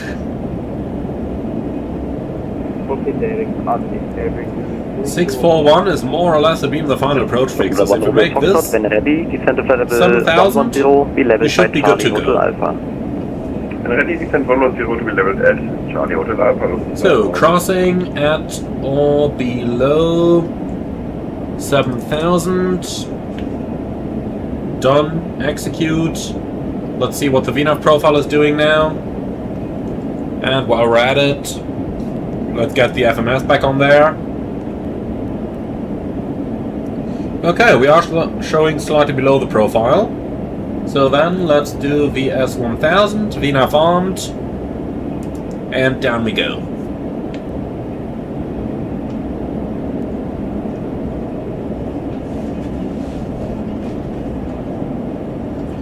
And X141 Fox Echo. Yeah, Phoenix is working on the A320 Neo. Now, Reckon 7081, does this have a live turnaround? Well, if you mean live deboarding, refueling and boarding, then no, it does not.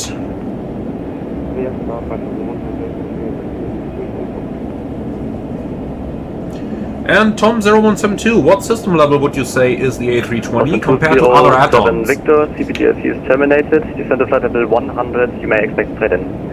Descent flight level 100, expecting a straight in, Austrian 207, Victor. So the 941, contact Praha, 100 check. 127, decimal 125. ATC message. 127, 125, Salina Cross. Block off. Echo Charlie, contact München That's radar, checked. 128, decimal 030. And controller terminated, CPDLC, looks good. 128, Ciao.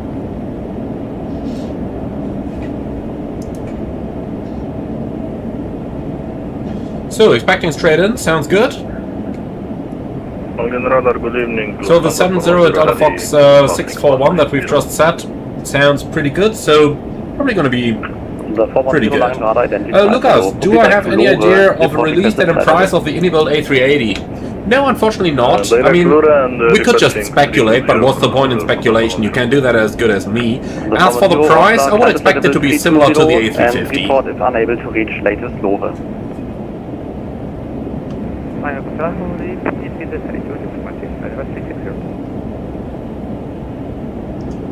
And A-Wind, you watched Edward the Pilot's A220 tutorials. He uses flight level change in the descent as he does in the real world due to the fact that VNAV doesn't account for speeds and wind and such, so depending early to slow down. Let me know if yeah, well, prior to reaching it. The question with, well, the point with FLC is that it doesn't really take any path into account, so it could get you anywhere. Now, let's think about the situation that we're in. We want to reach that waypoint that we're inbound to at flight level 70. So we want to reach 70 over there. Now what we're going to do, if we use level change, then we could of course time it to reach that waypoint somewhere nearby at that level, but it's not going to be that accurate. On the other hand side, if we use VNAV, the airplane is going to reach the waypoint at the altitude we wanted to, but perhaps not on the speed that we wanted to be at. So the question is, what do you prioritize? Do you prioritize an exact altitude, or do you prioritize an exact speed? And at that point, it simply comes down to the... Victor maintain speed 270 knots or greater, contact 125.355. 270 or greater, 125.355, Austrian 207, Victor, bye now. So the 343, speed 270 knots or less. Alright, so let's have a look at the situation that we're in now.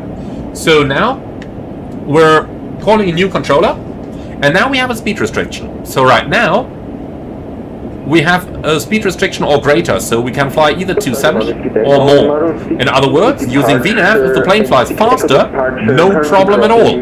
But we reach the altitude we want at the point we want. In my opinion, that's favorable of flying an exact speed if you don't have to fly an exact speed. And right now we don't need to. If we're on VNAV, speed mode is going to maintain that speed. So it really comes down to the exact situation that you find yourself in. Sometimes level change is the better mode, sometimes VNAV is the better mode, sometimes vertical speed is the better mode. There is really no general this is better than that. It comes down to what you're in. Abort Bude, Lamp 66 Bravo November, information hotel, level 19 of Alright, so let's just go ahead and have a look at the speed at the ATIS again. So, information hotel. Long radar, schönen guten Abend, Austrian 207 Victor, level 200, descending 100, info hotel. Austrian 207 Victor, lange radar, schönen guten Abend. Information hotel is correct, expect ILS 07 right, continue descent, flight level 80. Descent flight level 80, expect the ILS 07 right, and is there any chance for the RMP Zulu 07 right? Austrian 207 Victor, Roger, stand by. It's the same as the ILS, just an RMP. Atlantic 3 Yankee descends to altitude 4,000 feet, QNH 1023. Now the controller is looking up what the Zulu actually looks like, because they have so many different RMP approaches here. And Charlie, member for 9 months in economy class. Wow, lovely. Atlantic 3 Yankee descends 4,000 feet, QNH 1023. Descending 4,000, going 1023 to Atlantic 3. Right, good evening, Lufthansa 343 descending flight level 110. And Tom, yeah, the system level of the A220. Honestly, for the normals it's pretty good. Doesn't do abnormals yet. So, hard to say, what would I compare it to? Maybe the Phenom. Yeah, I think the Phenom is a good comparison. Does most of the normal stuff. However, the Phenoms does abnormals too, so no, I guess that is no good comparison. So yeah, for normal procedures it's pretty complete. Abnormals not implemented yet, but maybe added later on. So yeah, that's kind of the state of the aircraft. Speed 250 knots or more. Speed 250 or more, Austrian 207 Victor. Flight 343 descent, flight level 9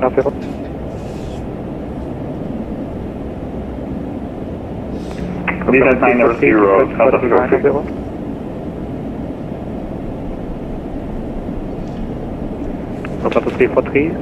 And Mattis, from my experience as a pilot, are there any tips and tricks you know to make the descent smoother in case of sudden VNAV and descent changes? Honestly, the autopilots make it smooth enough. You don't need to worry about that. Passengers don't feel vertical speed, so you can descend quickly. It's a VATSIM myth that passengers would care about vertical speed. They don't.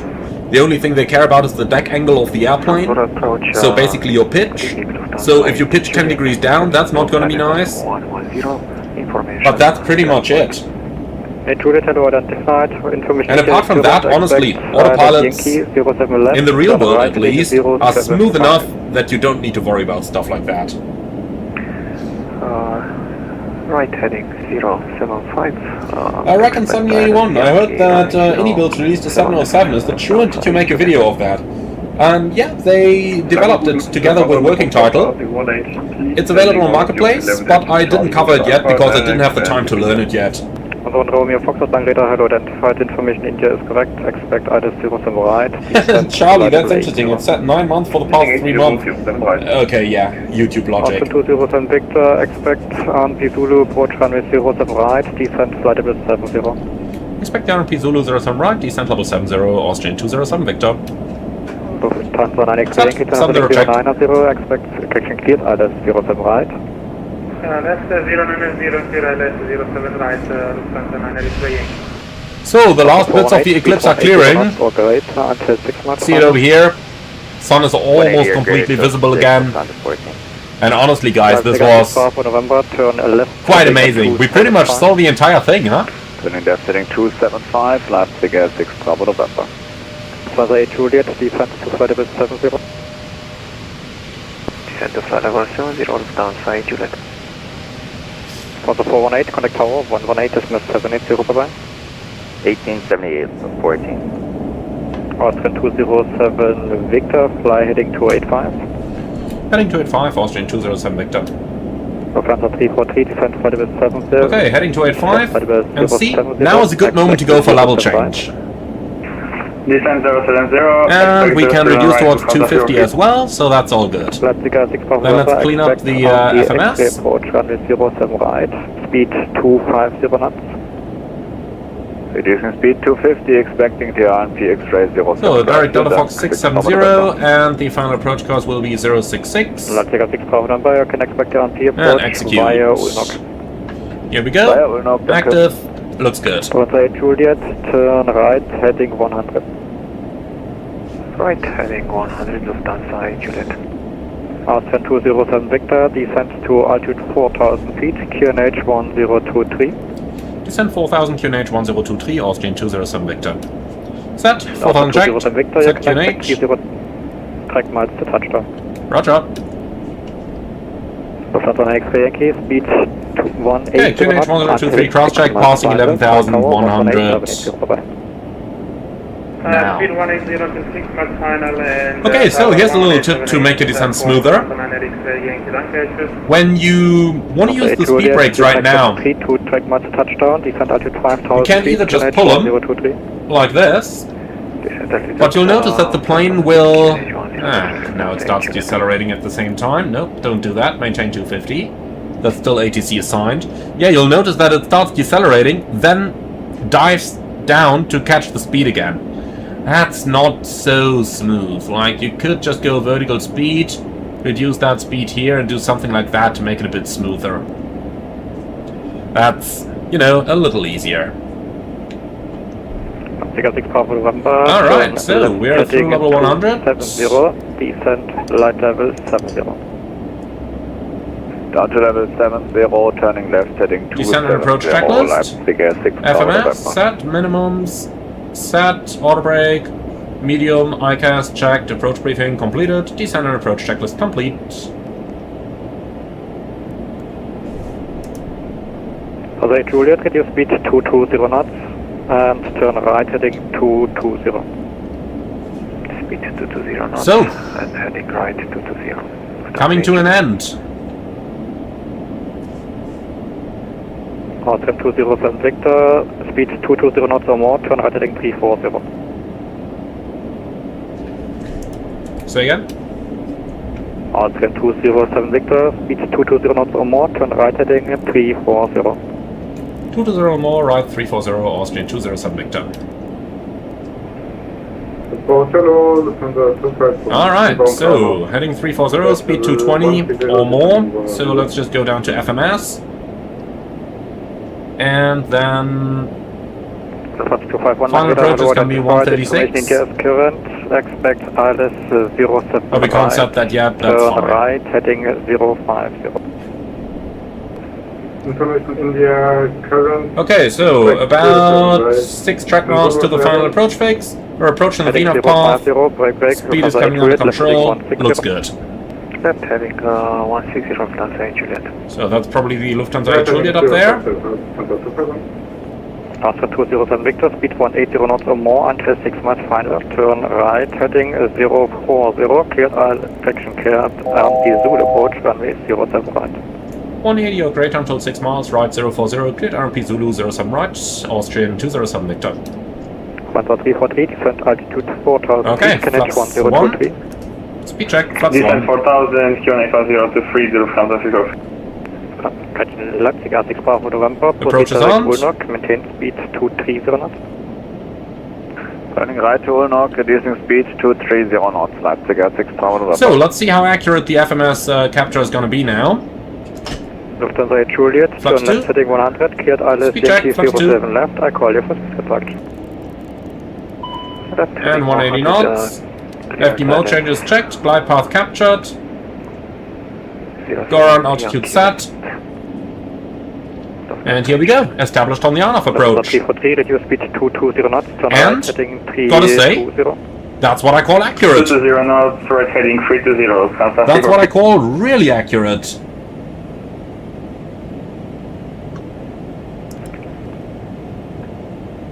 Okay, Bravo 12 lovely. Hotel, expect ILS 07 right.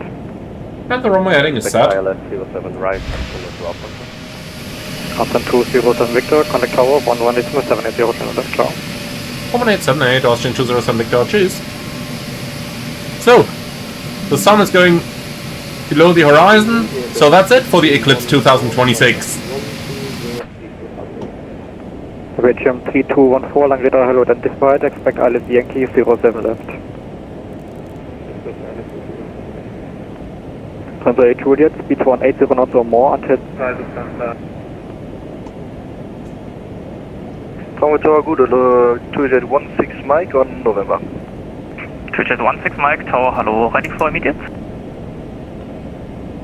Juliet 16 Mike, yes. Juliet 16 Mike, wind 04 visa 8 knots, runway 18 cleared for takeoff. Runway 18 cleared for takeoff, Juliet 16 Mike. Comfort Tower, schönen guten Abend, Austrian 207 Victor, RMP 07 right. Austrian 207 Victor, Frankfurt, tower, gute, free speed. Free speed. Okay, manage speed. 274 on holding from runway 07. Von der 274. Alright, then let's have some fun here.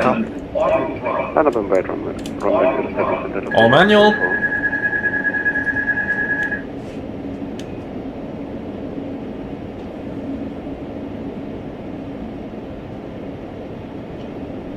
Flaps 3.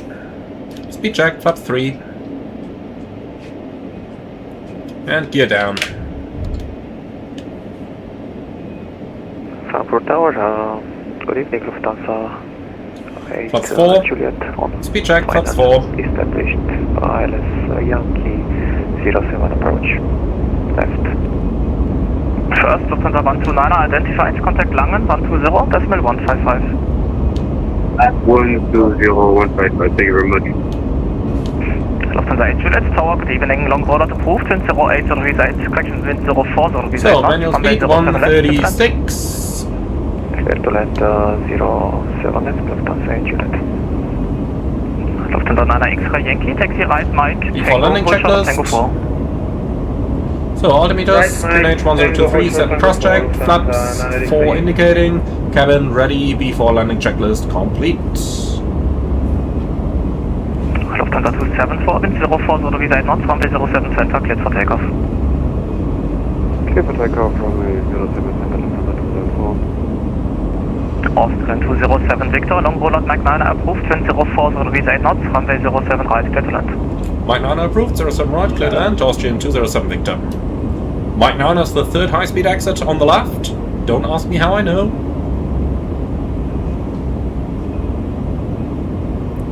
And yeah, that's it. So, flight director's off.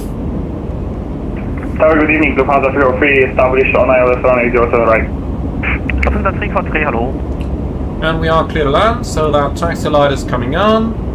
Approach 07 right. Checked. Alright, we are clear to land, everything's done. Juliet 16 Mike identified, contact 136, decimal 130, ciao. 136, 130, Juliet 16 Mike, cheers.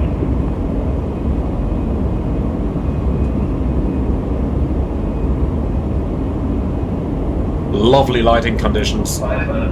We really caught the best possible time for that flight. Contact Langen 120, decimal 155. Checked. 120, decimal 155, Lufthansa 274. 3 minutes. Minimum, continue.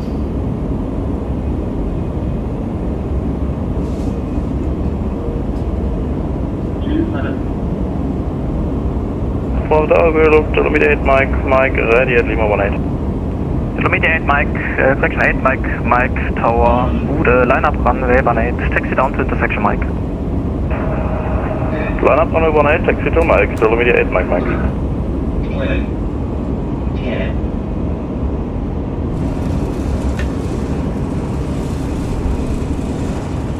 Ooh, interesting. A little touchy.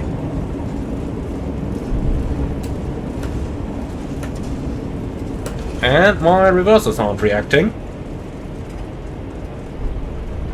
Alright, well, manual brakes. Frankfurt Tower, hello, Leipzig 6 Bravo November, RMP X-ray 07 right.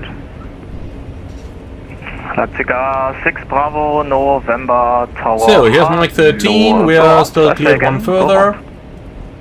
We are going around 6 Bravo, November. That was a short stay. Why is everyone behind me going around? Frankfurt Tower, Gute, Sys 1 Lima, Kilo, Lima. Sys 1 Lima, Kilo, Gute.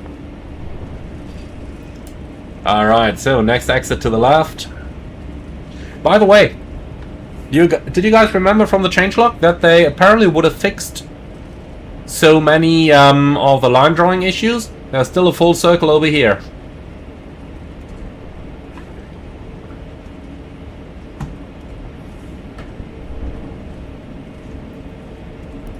Alright, 1 hour and 3 minutes flight time. Not too bad. Well, let's just restart that timer here. Runway 07 right, clear for land, Lufthansa 303. Leipziger 6 Bravo November, right heading 150, climb 5000 feet.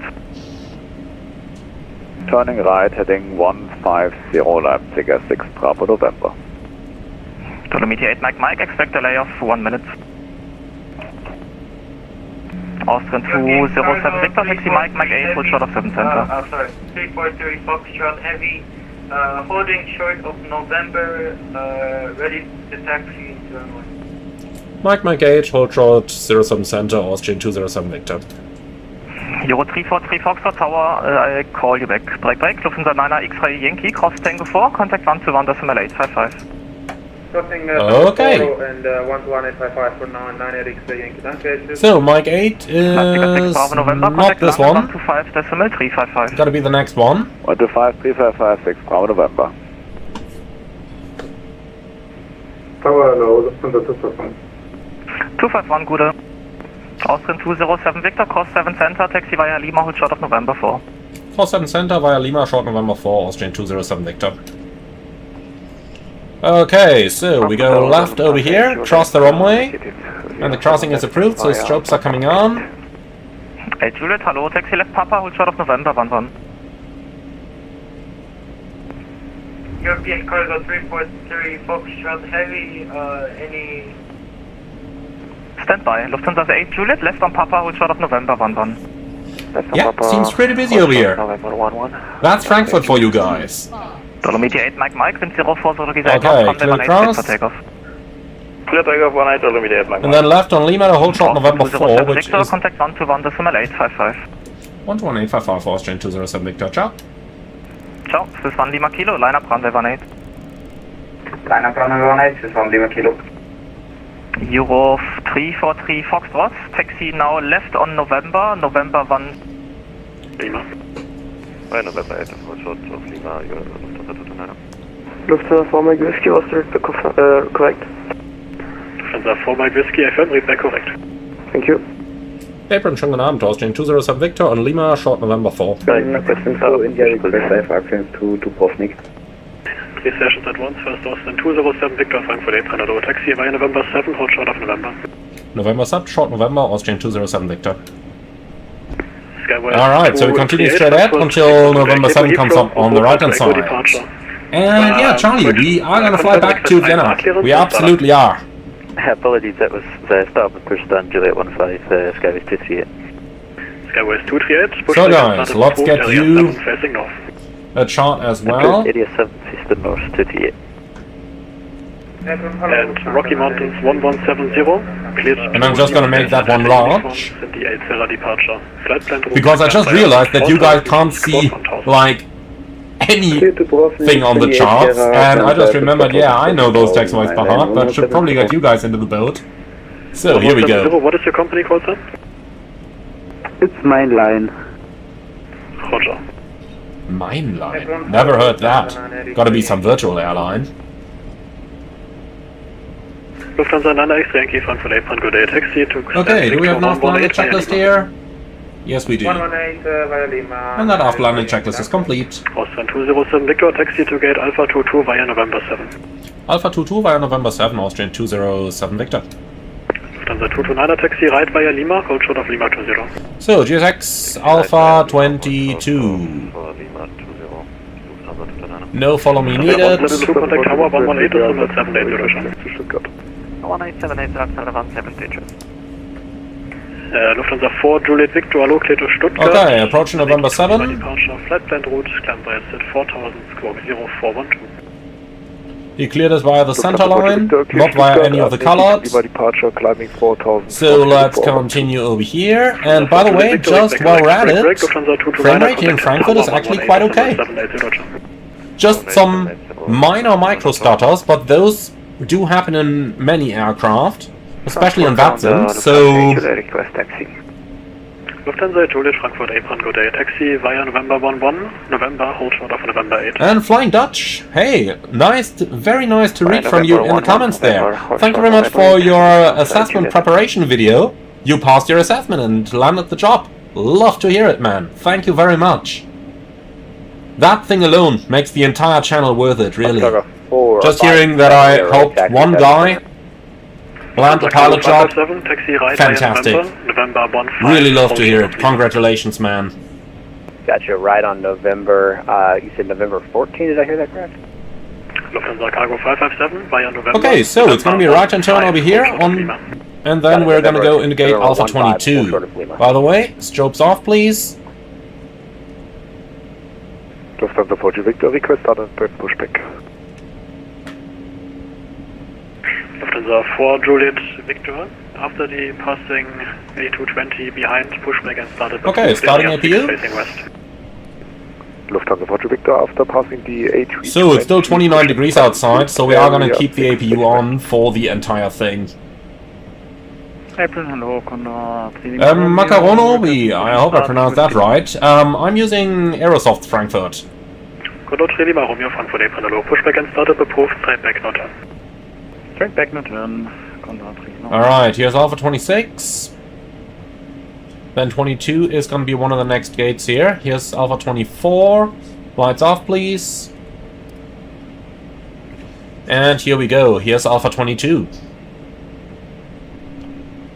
But yeah, guys, look at how smooth everything is.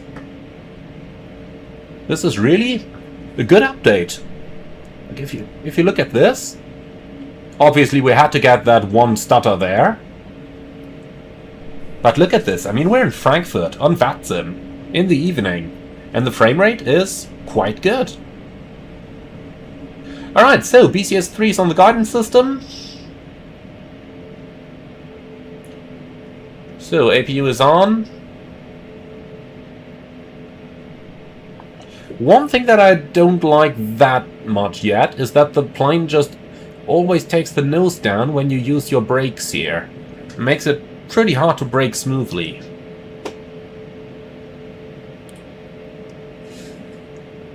Okay, shutdown checklist.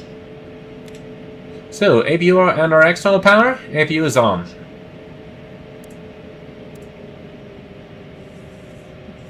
Lufthansa 8 Juliet and Victor 113, continue November. So let's get the ICAST back over here. Continue November. Engines are running down and looking good. Lufthansa Cargo 557 via November 15, hold short of Lima. Alright, flight control test is not required, and that's our shutdown checklist complete. Very nice. With that, welcome to Frankfurt, everyone. I do hope you enjoyed that first one. Now let's go ahead and prepare the airplane for our way back to Vienna. In the meantime, we can request deboarding down there. And since we're in Frankfurt, we are definitely going to get chocks and a ground power unit. So, attach chocks, attach GPU. However, no air conditioning unit available, so the APU is going to stay on.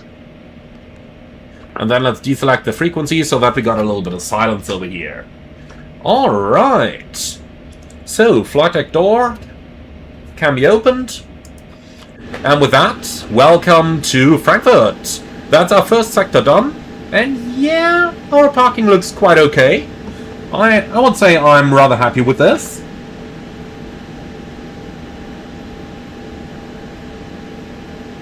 And Charlie 787, you're at Frankfurt and the docking system is on. Honestly, the thing that I'm more surprised about is that our gate was actually free. That's the thing that you usually have in Frankfurt. You fly fast, you burn 2 tons of extra fuel, and then what happens next? You land, you taxi towards your gate, and they say, hold short of November, expect some delay, your gate is blocked. That happens all the time. That just happens all the time. Alright then guys, let's go ahead and plan our flight back to Frankfurt. So let me show you that entire planning process that we're gonna go through. So here's how it normally starts. First thing I do is to go into Flight Radar 24, and as you can see, that's how I picked my departure gate, that's how I picked everything, including the call sign and everything. Now, going back down here, this is the real-world rotation that the airplane flew today. You can, or, well, not today, but... actually, yeah, today.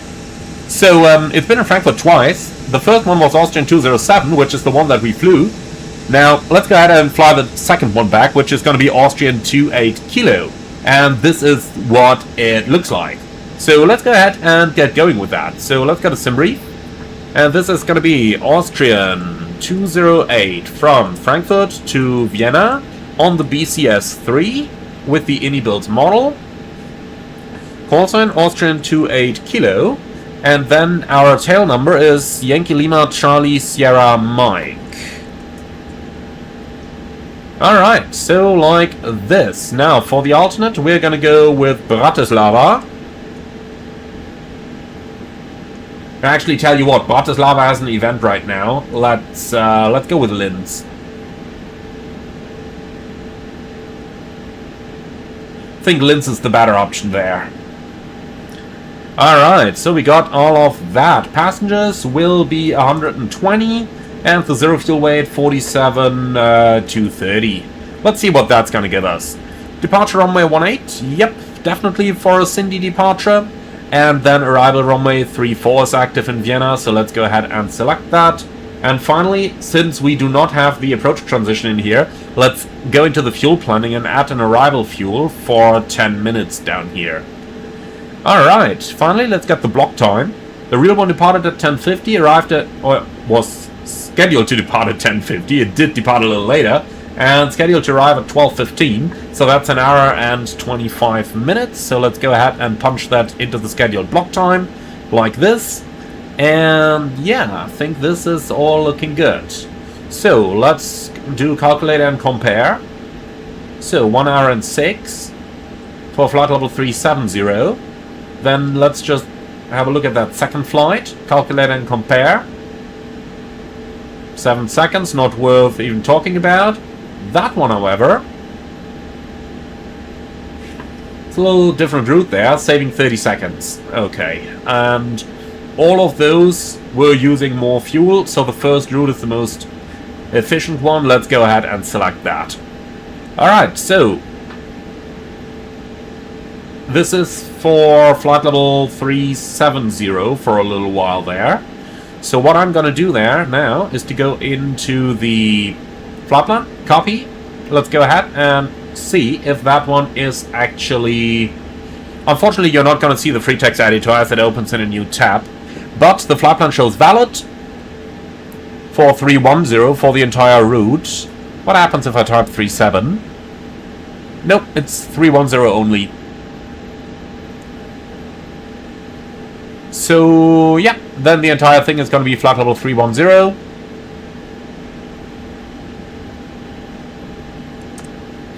Let's put that in here, calculate and compare. And here we go. Alright, cool. So, generate flight.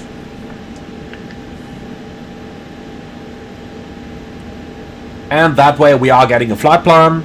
An hour and 6 minutes, plus the 10 minutes arrival time does seem quite okay. So that's all looking good. Then let's go ahead and pre-file that thing on VATSIM. Okay, so Austrian 28 Kilo, BCS-3, and just down here, operator is gonna be Air Baltic, BTI.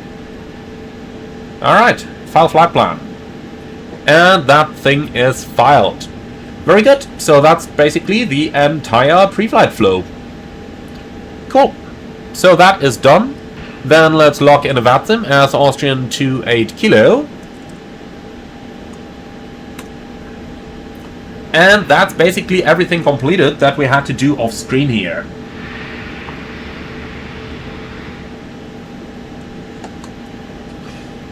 And AJ Ranch, now you gave us a highly detailed way of making the sim brief flight plan. Thank you so much. You're welcome, my friend. And if you're interested in even more details, check out my complete sim brief realistic planning tutorial that I made as a dedicated video. So it's somewhere on the channel. I know that I'm doing far too many videos, but it's out there.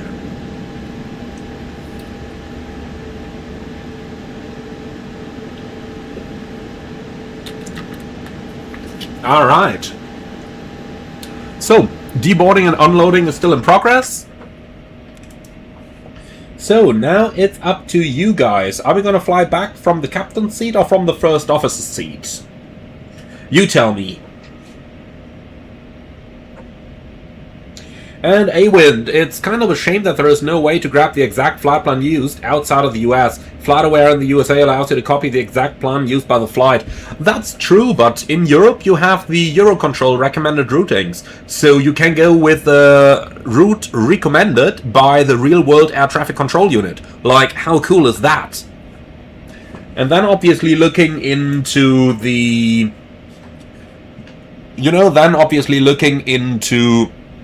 Flight radar, you can see how the flight actually progressed. So that's pretty cool. Alright, so before we decide on the seat that we're going to use, put your opinion down into the comments below. So let's go ahead and start with a little walk around. So up here everything is done, that looks good. Then our deboarding is probably about to be completed anyway. Let's see. Yeah, deboarding completed, so let's go ahead and request cleaning services. And then let's head outside and start with a walk around of our A220. So I'm not going to explain every single one thing here. I'll just basically be doing it. Because otherwise things are just taking too long. But if you are looking for a dedicated walk around tutorial for the A220, I do think I have that, and if I don't yet, I can probably produce one. Alright, so, engines? Oh, would you look at that? Okay. We are lucky it's just a reflection of the sun. I thought we had a fracture in the fan blade there, but no, it's just reflections. Okay. Alright, then let's go ahead and have a look over here. The green nav light is working. Then we can go back down the trailing edge of the wing, checking for any bird strikes or stuff. Alright, and down here, everything's good as well. Brake wear indicator pins are also looking good. I like it. And the wheel bay is okay. Good, then let's continue backwards.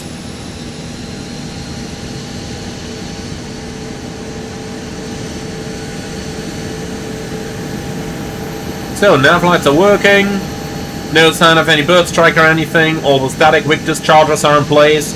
Not that we're likely to need them today, but who knows?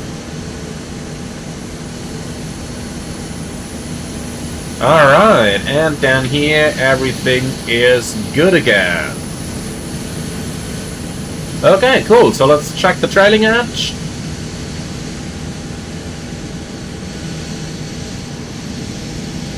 All looking good. Beneath the engine it's looking good, and over here our fan blades are looking fantastic. Alright, so that's a good looking aircraft for you guys. So let's return back inside, and I really don't know why it's closing the door when you go outside. Definitely something they should look into. So the cleaners are doing their stuff. Then let's get back inside and looking at it. You guys, the majority of you, asked for the first officer's seat. Alright, then that's what we're gonna do.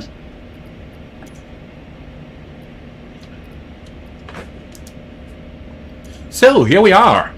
By the way, I did mention in one of my previous videos that the default point of view here looks a little strange, and I still think it looks a little strange, but it's actually the correct point of view. The PFD is that far offset to the right. It's super strange, but I talked to an A220 pilot, and he confirmed that this is really what it looks like. And Nico, yeah, Gaia Vienna works in 2024. Okay, so let's get going. Starting with the checklists. Let's go ahead and reset them all. And the power on is obviously to be completed anyway. So let's start with the pre-flight checklist once again. Airplane documents on board and checked. OEBs checked. Emergency equipment checked. Gear pins on board. Overhead panel. So down here and up here everything is looking good. The seatbelts stay off for the time since we haven't refueled yet. That's good. Glacial panel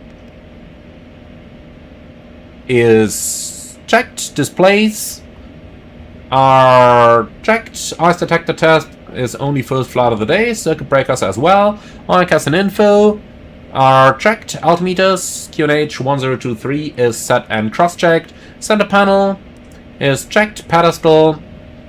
Down here everything's looking good. So that's checked. First flight of the day only. Now side sticks. Full up, full down, full left, full right. Looking good. Are checked. First flight of the day, first flight of the day, and that's the pre-flight checklist complete. Alright, then let's get going. So, starting with our data link setup. Squawk is 2000, and we're gonna be Austrian 28 kilo. Like this. Good, so data link, AOC, init data. So the flight number is now OS208. Today, that's all looking good. Estimated time of departure, I think we did 1945.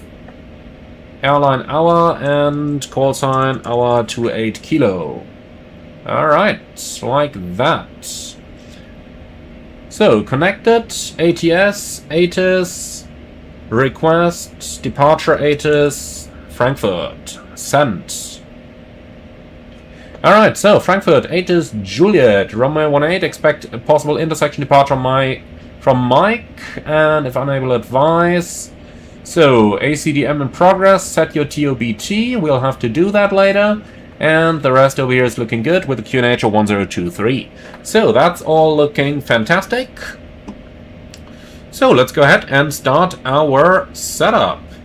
So, first things first, import the flight plan from SimBrief, please. And that's looking good. So, view flight plan.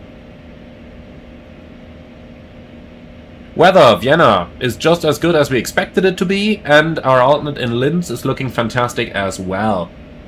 Alright, cool. Then let's go right back up. On-time departure means on-time arrival, and all the weights are looking fantastic. Flight level 310 filed, looks good.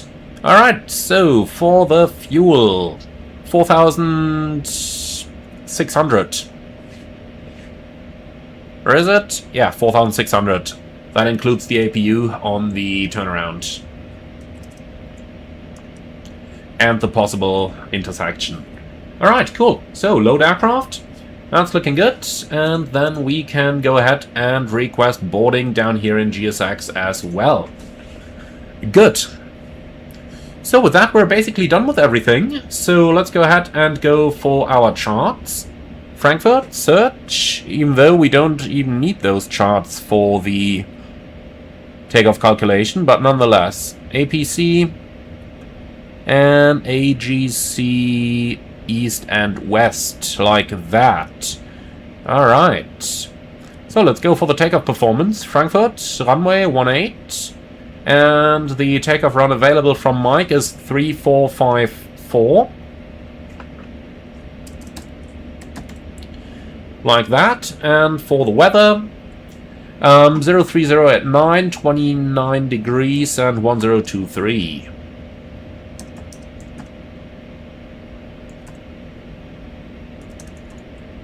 Alright, takeoff weight.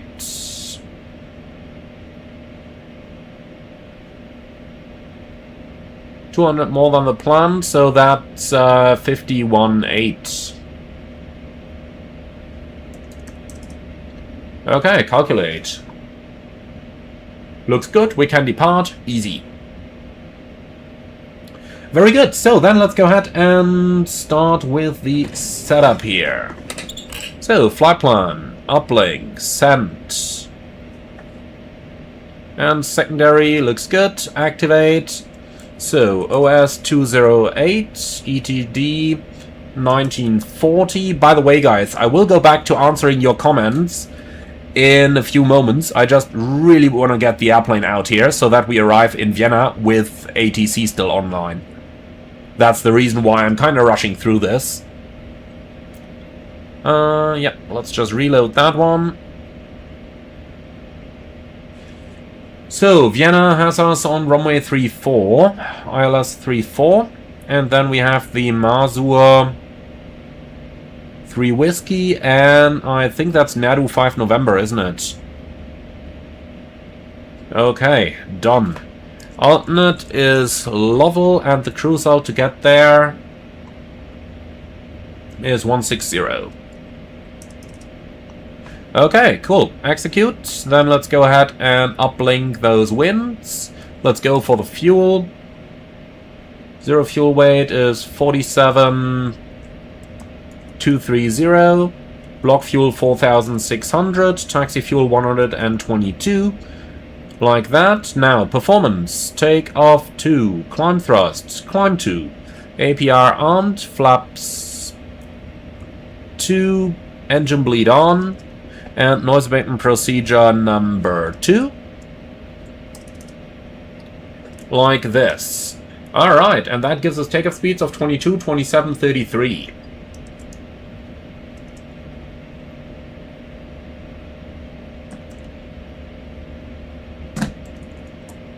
Alright, so set takeoff speeds. Now, for the climb, we have a transition altitude in 5,000, and that's everything in there. So we can accept all of that stuff. Then let's go ahead and get our departure chart here. So, data, Frankfurt, Cindy 8 Sierra, route. Let's go ahead and compare that. So, we got Delta Fox 158 above 800, 171 Max 220 above 2500, 173, 174 above 4200, and then 170 above 5000, Amtix and Cindy, and the initial climb clearance is 4000. Like this, and with that our route is checked.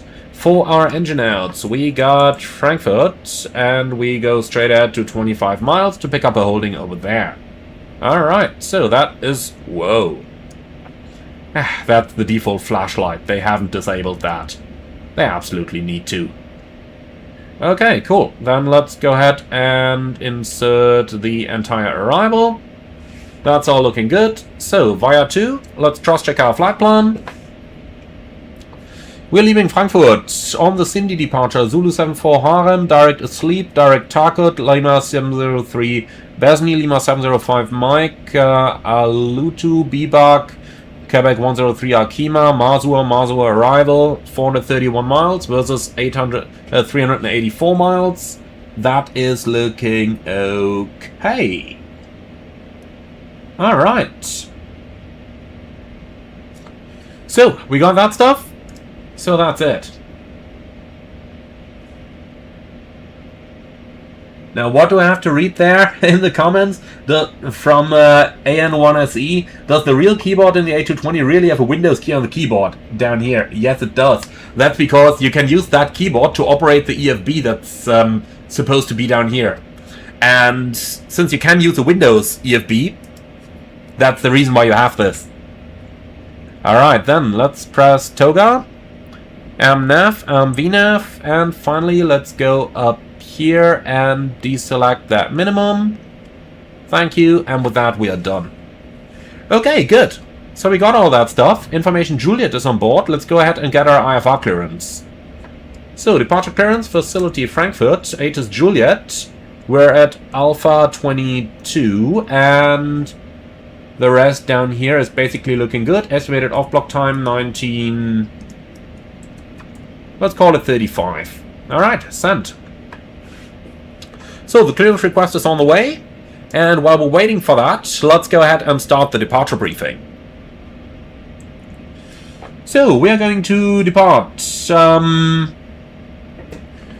We are going to depart from Frankfurt, runway 18, Cindy 8 Sierra departure, initial climb altitude 4000, MSA 4300, and we do have 200 kilos extra fuel, giving us roughly 10 minutes. Alright, so for the departure, we are going to taxi runway 18, no hotspots on the way getting there. Our departure takes us, or rather our rejected takeoff, gives us plenty of stop margin, and the engine outset is straight out to 25 miles to pick up the holding over there. 5,000 feet officially, but the minimum vectoring is below 4,000, so if ATC gives us 4,000, I'm happy to accept that as well.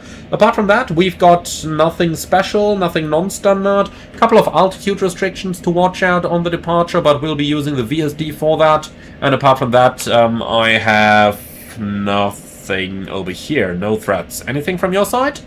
No? Fantastic, so that's our briefing complete. Alright, our clearance has just arrived. So, Frankfurt, PDC number 7, Austrian 28 Kilo, cleared to Vienna off runway 18 via Cindy 8 Sierra departure. Squawk 1000, next frequency 121.855, 8 is Juliet. Report TOBT at VATSIM VDGS, report ready according TSAT. Alright, accept. So, Squawk 1000, initial 4000. And Cindy 8 Sierra departure, runway 18 is confirmed. Alright. So, should get a clearance confirmation down here, and then we are done. Cool, so our clearance is on board, then I just have to report that TOBT, so that's vats.im/VDGS. Let me give you a view of that. So here's what the website looks like. Austrian 28 Kilo, let's just refresh that. And for the TOBT, let's change it to, what's the time right now? 28. Let's call it 30, because we'll be ready. So 19:30 in 2 minutes. Send. Okay, so update sent, waiting for ACDM to process, and then we're probably going to see the TSAT, the target startup approval time, change to 19:30, so that we can call for clearance like any moment. Yep, here you go. And new TSAT 19:30, and you can see we are within the startup window, so we can request startup clearance any moment now. So that's a pretty cool thing, the way they implemented this. Cool. So, let's go ahead and get ready. Still got to say hello to our passengers, and then we can do the performance, and then we can go.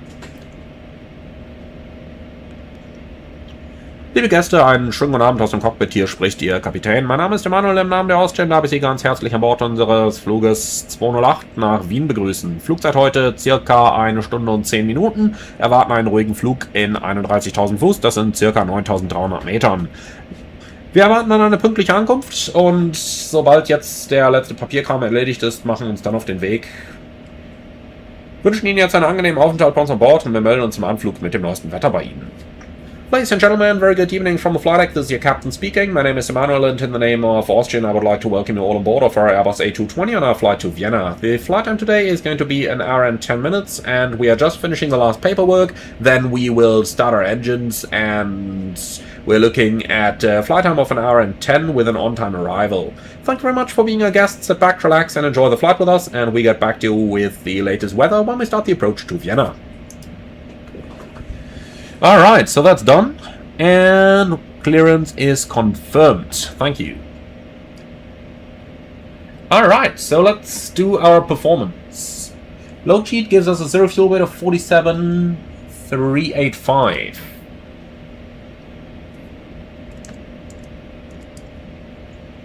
So, 47,385.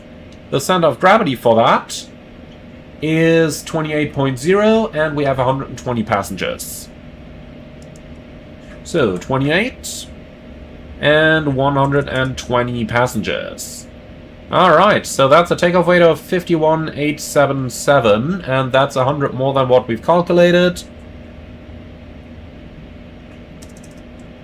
So, 51,900, calculate. Takeoff 2, 22, 27, 33.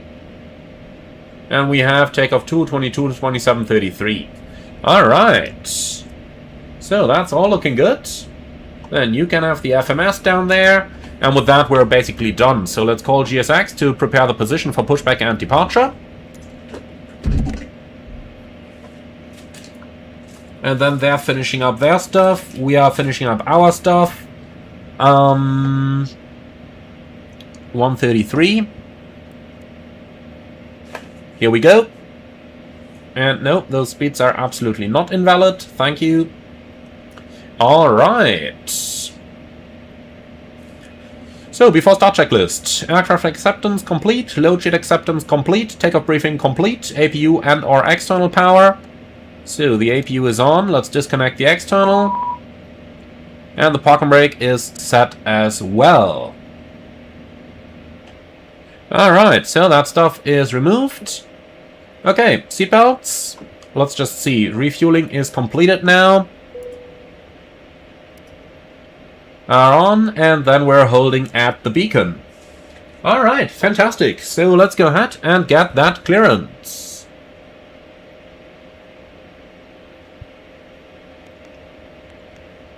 Request. 1318, taxi, holding point 18 via Lima. Holding point 18 via Lima, danke, Lufthansa 1318. Frankfurt Apron, schönen guten Abend, Austrian 28 Kilo, request pushback and startup. Austrian 28 Kilo, Apron, guten Abend, pushback, startup approved, area 2. Push start approved, area 2, Austrian 28 Kilo.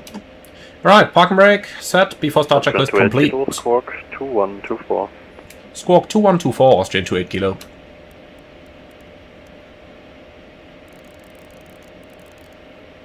Okay, Squawk 2124 is in there. And then ground from cockpit. So, please confirm all doors and hatches are closed, ground equipment is removed, and the bypass pin is installed. That's all confirmed. Roger, push approved, area 2, and we can release the brakes. Brakes are released.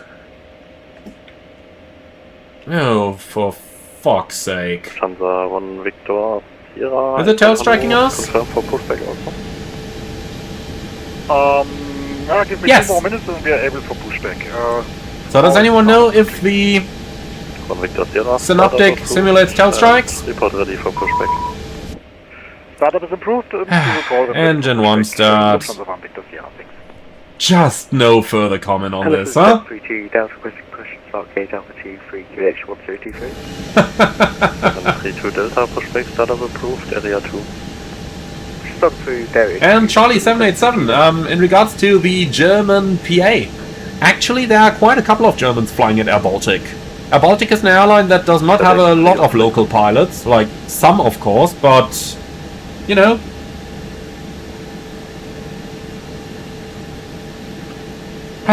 Okay. I've seen enough, thank you. Bang, here we are. Frankfurt Crouching, mein Name ist Lufthansa 6 Tango Juliet, Information Juliet. Okay, so it's getting pretty dark by now. Tango Juliet, Apron, hello. Oh, flat light on a bit. 8 Sierra, climb 4000 feet, squawk 7621. Startup approved, cleared Belgrade, 28 Sierra, departure flight en route, initial 4000, squawk 7621, Lufthansa 6 Tango Juliet. Nathan, I love you, man. That's exactly what happens when the ground crew looks at the eclipse without glasses. You name it. You absolutely name it, man. Frankfurt ground, good evening with the FedEx 3 holding short to November 101, requesting taxi. And the pushback is completed. Please buy a new airplane and then set the parking brake. 3 Apron, good evening. Give way to the Lufthansa passing. So, parking brake set. The after taxi right, November and November North. And we have a good start in engine 1. We're starting engine 2. Clear 2. Roger, giving way to the Lufthansa Engine 2 start. right, then taxing. November 4 Alright, 10, November 76. 2 And let's also dim that thing a little. Lufthansa 1318, like this. contact Looks tower good. 124855. Alright. T138 Tower 124855, danke, schönen Abend. Lufthansa 252 Tower 124855, schönen Abend. On the 485, I'll get him for Web 2. So there's a tuck, there's a tow bar. Then we're waiting for the ramp agent. And Harvey, is the pushback wheelie a feature modeled in the real world too? Well, in the real world it normally happens during the boarding, not during the pushback. But yeah, Gerard, that would be a bad day for the ground crew. It certainly would. Wait a few minutes because of pushback right now blocking November 5, or would you like another stand? Yes, we can. Alright, we have ignition on engine 2. Victor 158, yeah, Control 021. Victor 158 is fine, so taxi via November 4 and November. And here we go. So that's a tuck, that's a tail bar. Waiting for the ramp agent. Then let's turn you into night mode. Thanks. And probably going to do the same over here. Southern 220, push and set. Southern 220, hello, there's traffic behind you, I'll call you back when clear. Alright, 2 good starts, B4 taxi checklist. APU. Off, flaps. November 7 Lima 18, 2, anti-ice, cowl, auto, anti-ice wing, auto, flight controls. Full up, full down, neutral, contact tower, full left, full right, neutral, rudder, full left, full right, neutral. Okay, FMS set, trims. Lufthansa 1 Victor Sierra, there's currently traffic behind you, I call you back when clear. And Lufthansa 6 Tango Juliet request push start as well. Lufthansa 6 Tango Juliet push. Okay, trims 3.2 and green, ICAS and info checked, B4 taxi checklist complete. On apron, gute Lufthansa 8 Charlie Tango, on Papa, short of November 11. 8 Charlie Tango, hello, stand Bravo 28, hold short of November for now. Bravo 28, expecting and hold short November 8 Charlie Tango. Austrian 28 Kilo, request taxi. Austrian 28 Kilo, holding point runway 18 via November 7 and Lima. 1.18 November 7 and Lima, Austrian 28 Kilo.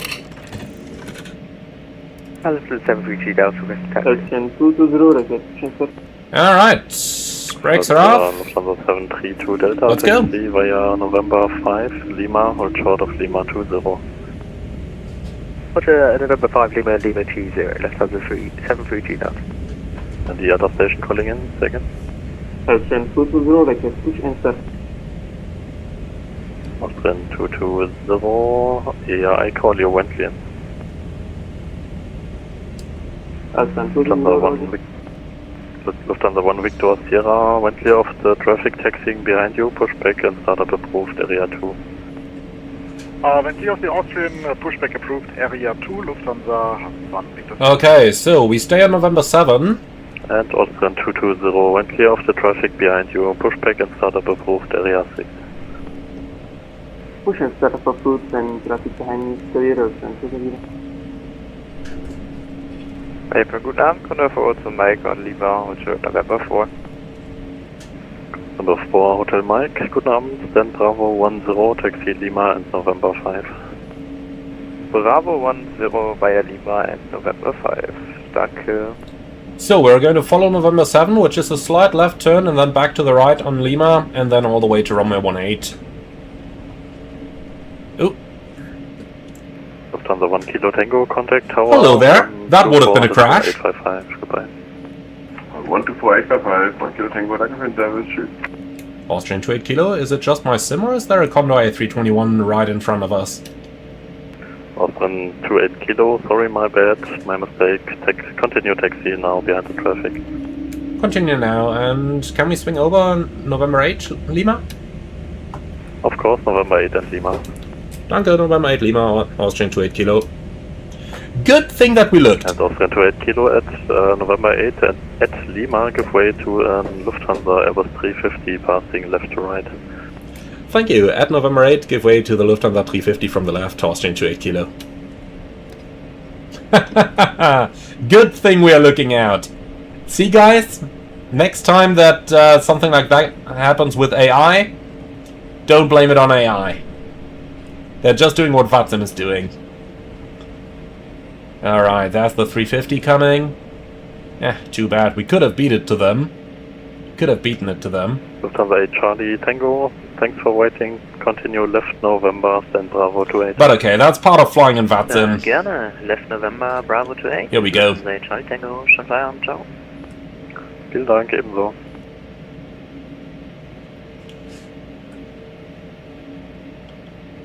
Alright, so let's hope that that guy is gonna taxi fast, because we want to we want to get to Vienna fast to be able to make the event. Delta, contact tower, We really do notice those 10 minutes we've lost in Vienna right now.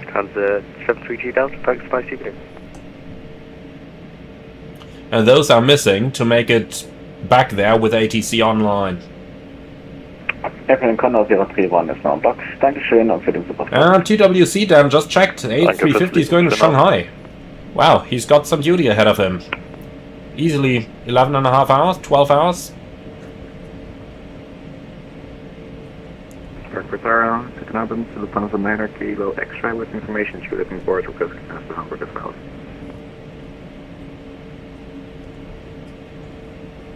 Alright. So, to revise the takeoff briefing, it's going to be right seat takeoff, runway 18, flaps 2, noise abatement procedure 2, takeoff speeds 22, 27, 33, sit straight ahead, climbing 4000, contact departure when advised, probably 13613, but we'll see about that. And we've got nothing special or non-standard.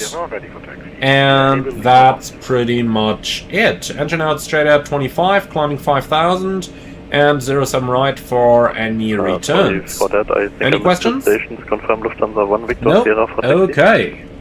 Lufthansa 1 Victor Sierra ready for taxi, and we are able Lima 16. Victor Sierra. And Maui 777. No, I'm not using any enhanced airport lights. This is all the stuff that's been delivered with the add-on. Taxi in sequence via November 7 Lima and hold short of Lima 16, Lufthansa 1 Victor Sierra.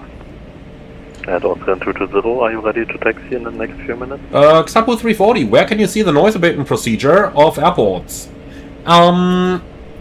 Generally, two places. It could either be in the textual description of your charts, or what I would recommend is the website of the fellow YouTuber Blackbox711. He's got that airport tool. Contact tower 124, 855, schönen Flug, ciao. 124, 855, Austrian 2 Kilo, tschüss. From ground at guten Abend, Lufthansa 9 Kilo X-ray. Alright, I think it's 13613 for the departure. Condor 6 Kilo Juliet, identified, monitor advisory.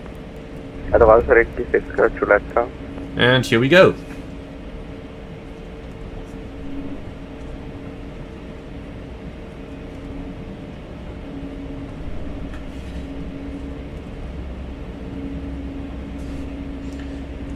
And Akshay Karia, I hope I pronounced that correctly. Yes, I am using 4K, and I don't monitor frame rates, but I've locked them at 100, and it definitely feels like we're getting them. By the way, look at how smooth this is right now. Identified. We advised Honeycomb traffic of 5,000 at 5,000 feet. Monitor advisory. Oh, fantastic! The A350 goes on runway 07. Perfect. Tower, schönen guten Abend, Austrian 28 Kilo, ready. First, Cafe 289er, taxi right on Romeo, short of Sierra 11.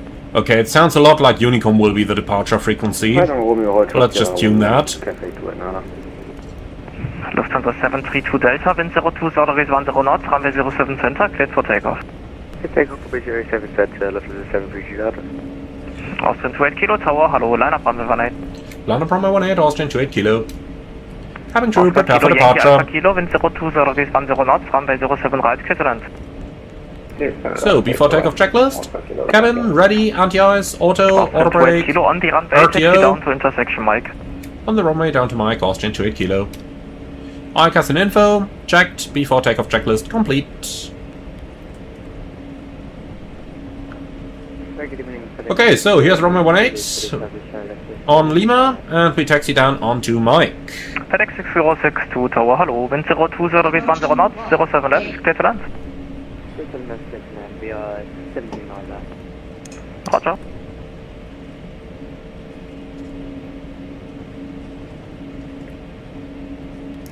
Auto thrust armed. And then we taxi down to Mike. Austrian 28 Kilo via Mike, wind 02, Solaris 10 knots, runway 18, cleared for takeoff. From Mike 18, clear for takeoff, Austrian 28 Kilo.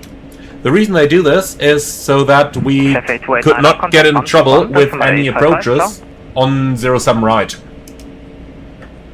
Alright, so here's Mike. 121-855. We are cleared for takeoff. Are you ready? Frankfurt Tower, Ocean 3 Papa Mike, ich habe Traffic auf dem Radar. Passt das bei uns so? Takeoff. Ocean 3 Papa Mike, Tower, guten Abend. Ja, bislang dreht die German Air Force noch nicht rein. Alles klar, Ocean 3 Papa Mike.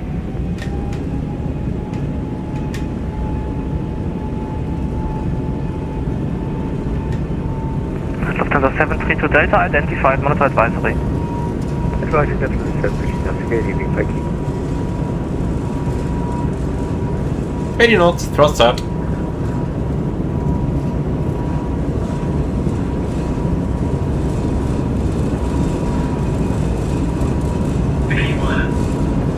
Rotate.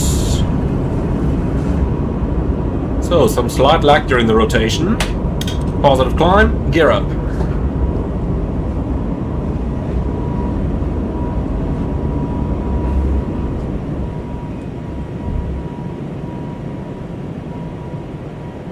Austrian 28 Kilo identified, monitor advisory. Advisory, Austrian 28 Kilo. Austrian 3 Papa Mike. Okay, well that's too bad. All the en route ATC went offline.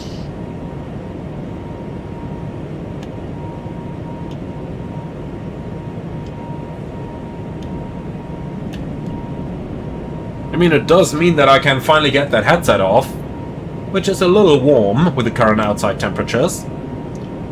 So, climb sequence, flaps 1.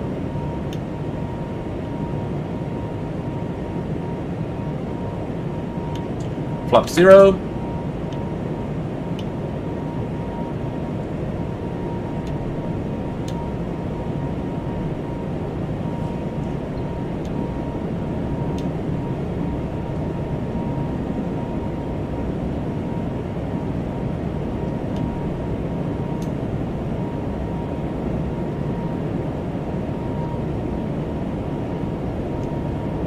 It's just fantastic how you can see exactly where the SID goes without even looking inside.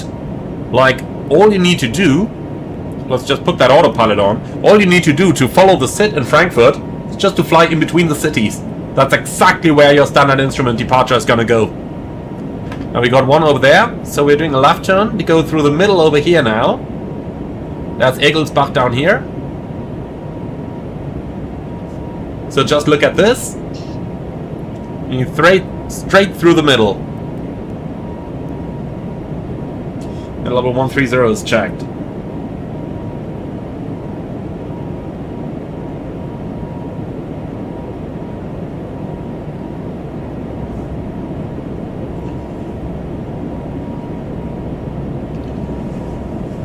Alright, so now we're going straight. And as soon as we've passed that city on the right hand side, I think that's Darmstadt, but don't quote me on it, we're gonna do a right hand turn through here to avoid those villages in front over there. Because those guys have some good courts that prohibit overflying. You can see, now we're turning away from them. Told you. You can fly the SID without ever looking at the instruments. Alright, set standard. Standard cross check, passing flight level 62. Now, checked. And after takeoff checklist. So, wing anti-ice check, not required, and ICAS checked after takeoff checklist complete.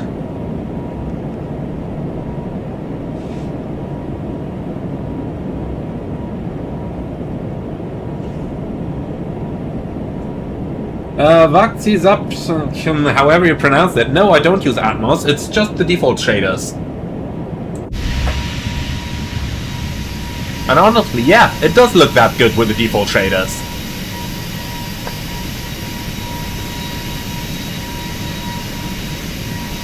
Lucas, hi, nice to see you here.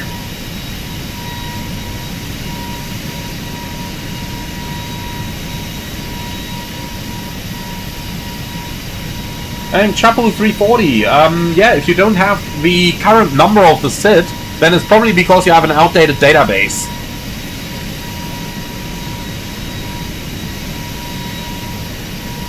And Linus Travel Reviews asks why the aircraft does not load the terrain. It's probably because of the... how do you call that? That terrain server that you need. You can download it through the INI manager, and that needs to be running in the background. And J-Rod, yeah, I do absolutely plan to have a look at the newly released 707. It's just that I don't have that much time right now, and that's the reason I haven't done it yet. Because a 707 definitely needs some time to get familiar with before I can do any streams with it. You know that I'm not the type of streamer who's just gonna jump into a plane and just gonna do bullshit with it, but I do prepare for what I'm doing, and yeah, that's the thing there. Alright, so passing level 100, logo lights off, landing lights off, seatbelts auto, and that's it. So, since we do not have ATC online, let's just give ourselves some directs here. And I think asleep would be a good point to start with, and then we may get further later on. So, direct asleep. And here we go.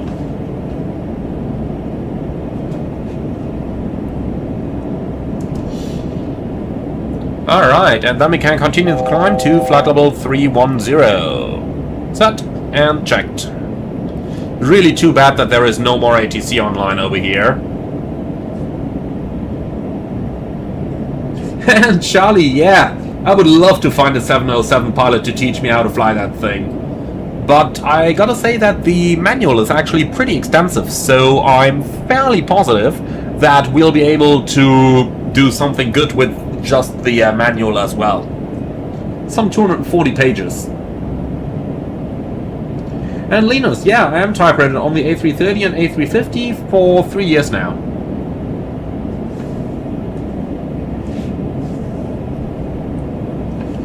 And TWC Dan, the next flight is going to be to Florida. Can't say which airport because that would give the airline away, obviously, but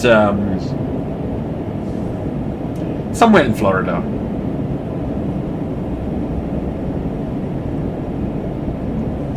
And my home base is Frankfurt.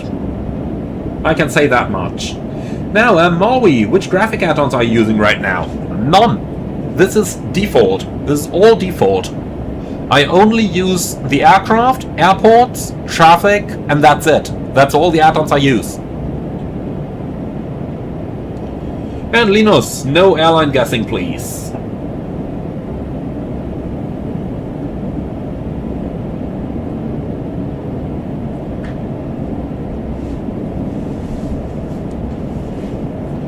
And Chapu, the A330 and A350 share a common type rating, so the moment you're rated on one, you're automatically rated on the other.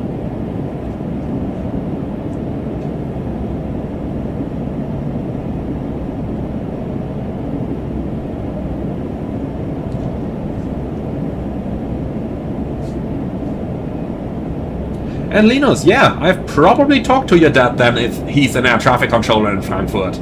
I've probably talked to him. Alright, so, let's just see. For how long is the ATC going to be online?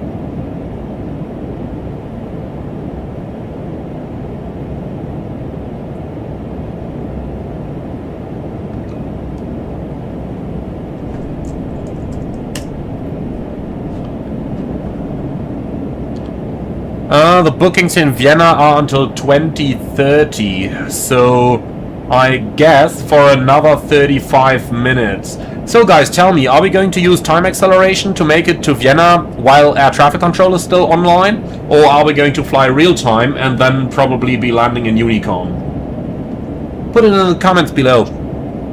And then we're gonna choose, then we're gonna do whatever you guys choose.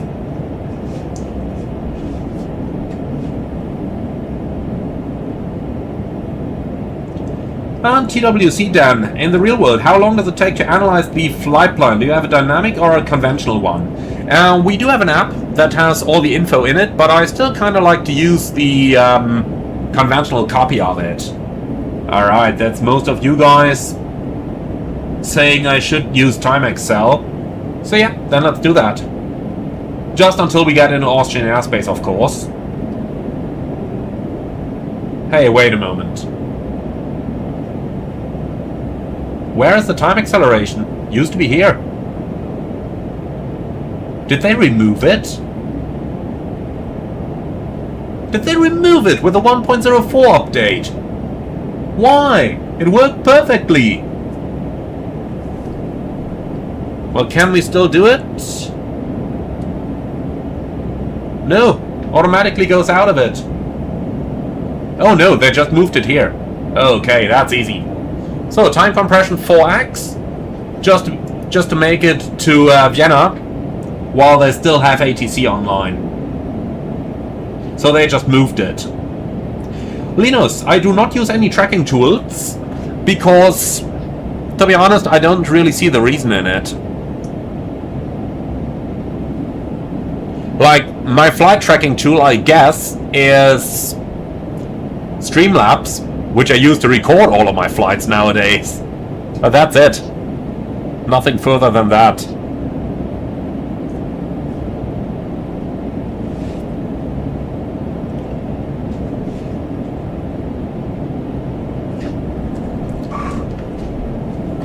Alright, so, as always, when you're using time acceleration on VATSIM, you have to have a good eye on all the traffic around, because the rule is that you can only use it when you are going to avoid all other aircraft.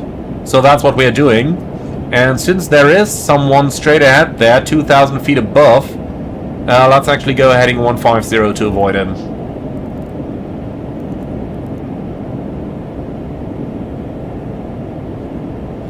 Minimum separation in upper airspace is 5 nautical miles, so we need to pass that guy with 5 miles spacing, which is basically here.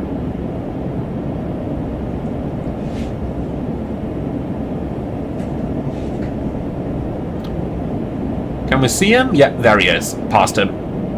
Good.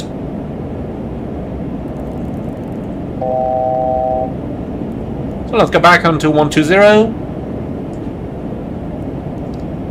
And then the border to Austria is probably going to be Akima or something the likes. Let's just fly into that general direction here.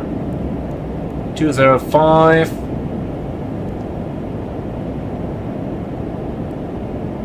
Yeah, let's fly direct Akima.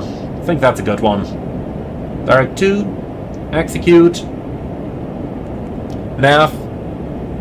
Here we go.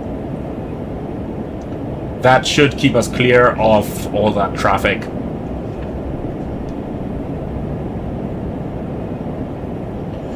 Deem 5916, hello, how much fuel should remain in the center tanks of a 737 before switching them off? Basically nothing. The moment the pumps, or the moment the lights of the pumps, the low pressure lights, start flashing, that's when you turn the pumps off.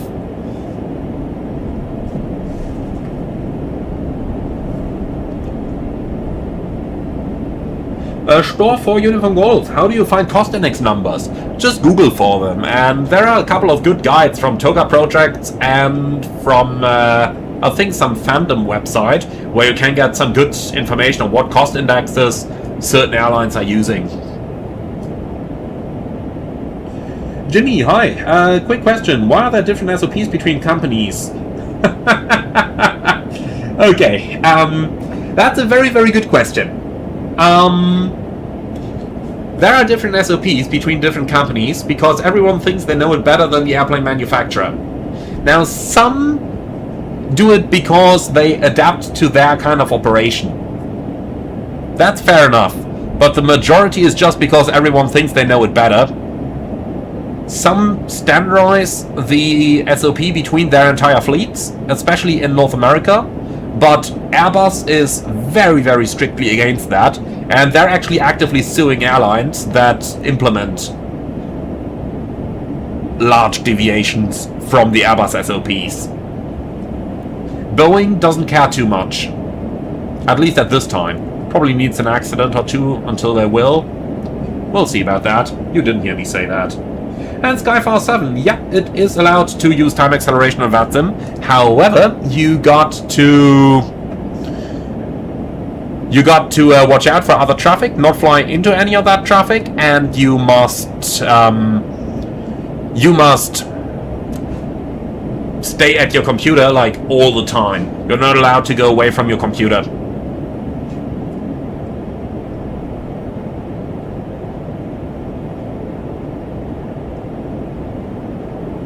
And AN1SE, you're correct, the A220 has no cost index implemented in the real world. So what airlines do is they calculate the speeds that would correspond to the cost index they want you to fly, and then you as pilots would enter those speeds in the airplane manually. That's how they do it on the type. Honestly guys, sitting here watching the lights pass by, it's pretty cool, isn't it? Especially with time acceleration. It's too bad we can't do 8x, because it looks even better when you're using 8x. That's a contact me, so time compression off. That's also another rule of being allowed to use it. Alright, so please contact me 132160.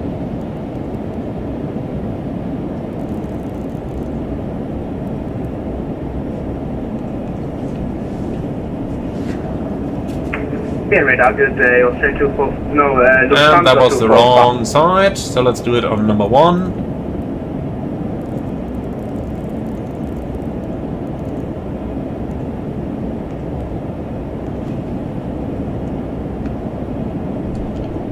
Radar, Servus, Austrian 28 Kilo, flight level 310. Austrian 28 Kilo, hallo nochmal, direct Masur, reduce minimum clean speed to avoid holding in Vienna. Direct Masur, minimum clean speed, Austrian 28 Kilo. Radar, good evening, ETH 110, climb at flight level 350. ETH 110, hello, identified, climb for 235, crashing climb for 290. So, direct to Masur. And then we're reducing minimum as they are holding in Vienna. Vienna radar, good evening again, you're okay. Juliet with QNH 1025. I just hope that their ATC is going to stay online long enough. Cleared to Düsseldorf, Milgo 6 Golf departure, climb flight level 160, squawk 1000. Cleared to Düsseldorf. Okay, so let's go ahead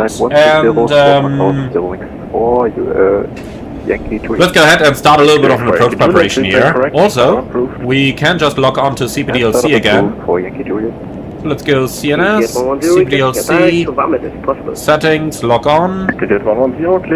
That's Lima Oscar Victor Victor. Alright, and send the log on. Here we go.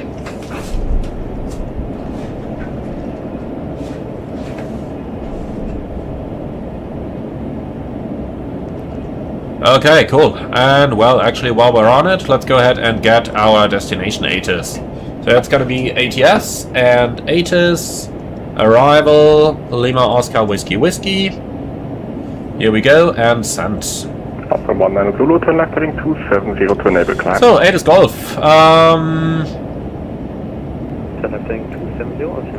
Start of data arrival. Arrival, runway 29.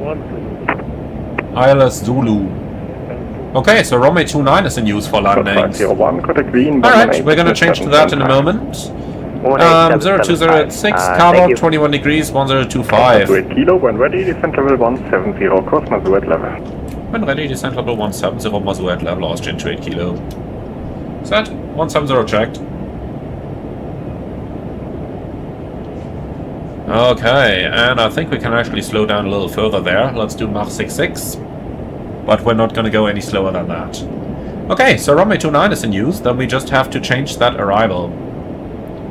So, flight plan, arrival... ILS Zulu 29, and... Azure 3 Whiskey remains, and Nadu 5 Mike. Done, and execute. Okay, so for the speeds, we will plan the descent at 0.67/2 A220 then. Wait a sec, what do we have here? So, good evening, Kaiser for Victor Alpha, flight level 67/2. Always for Victor Alpha, identified squawk 4457. Hello? 4457, Thank you. Ivory for Victor Alpha. Execute. Alright.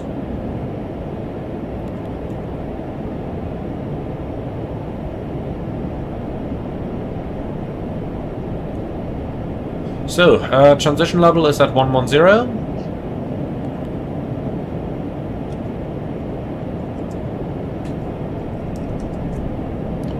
Like this. Radar, Now, for the weather. Temperature 21, QNH maximum I can give you 5 minutes, is that sufficient? Flaps 4. 5 minutes is fine, thank you. 5 knots extra. And yeah, we're just gonna keep that for the time being. Alright, now let's go ahead and check our arrival. So, data, arrival, Masur. Direct by about 91170. Other stations again?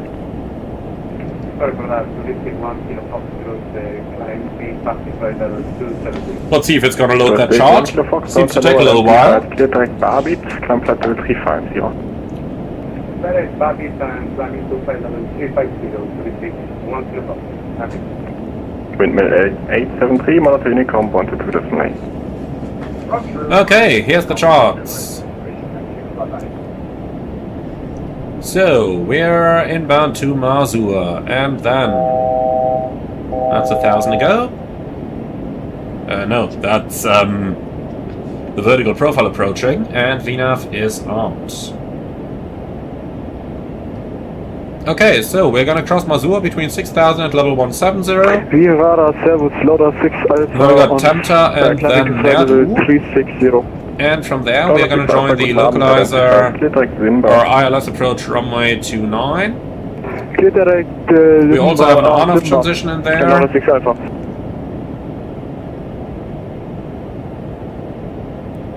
And yeah, that definitely looks like an on-off transition. I'm not going to go over every single one waypoint here. That is totally fine. But what we have to go over is the approach itself. So let's have a look. I'm starting at Buku in 3000.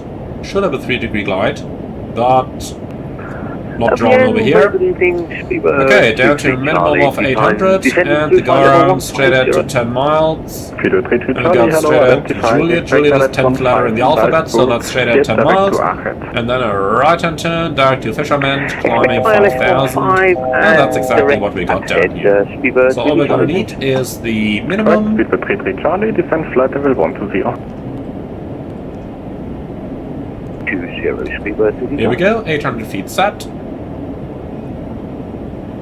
And that's pretty much it. Alright, so with that our entire route is checked. All looking good. And you can go back to the FMS here. Like this, thank you. Brake medium, and last but not least, let's do our landing performance calculations. And the vertical path is coming.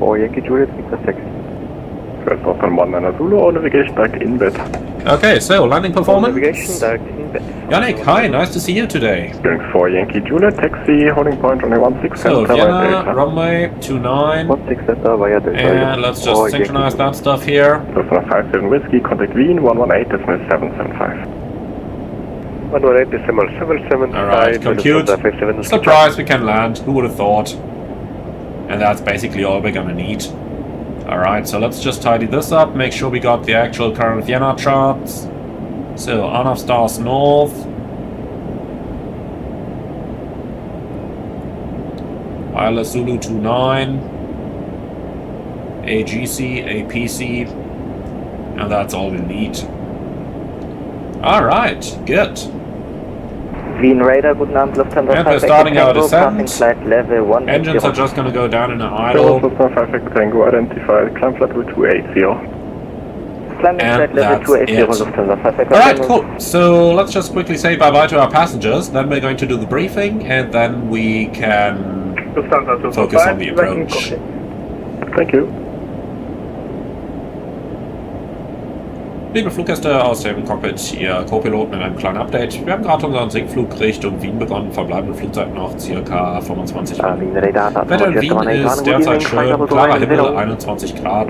Wir wollen uns herzlich, dass ihr heute unsere Gäste waren, wünschen Ihnen einen schönen Aufenthalt, gegebenenfalls eine gute und sichere Weiterreise und würden uns freuen, Sie bald wieder an Bord begrüßen zu dürfen. Vielen Dank für Ihre Aufmerksamkeit und noch einen schönen Abend. Ladies and gentlemen, from the flight deck, your first officer, we have just started our descent to Vienna, and we have a remaining flight time of about 20 to 25 minutes, depending on the local traffic.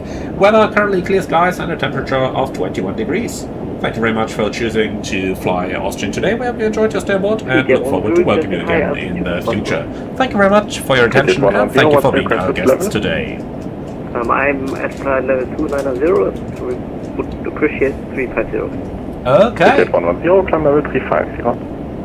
Climb plus 350, ETA 110. Hearing 4 Yankee Juliet, wind 080 And degrees. Yannick, unfortunately there is no way for me to... Unfortunately there is no way for me to turn off that auto-translation of the chat, but you can avoid it by setting your language to English. So what I did in my iPad, because I'm using my iPad with the YouTube app to monitor the chat while I'm flying, what I did is to change the entire YouTube app to English. And that way I'm also getting the chat in English. It's annoying. It's really annoying. Those automatic translations are a pain in the butt. But unfortunately there isn't much that we can do about it.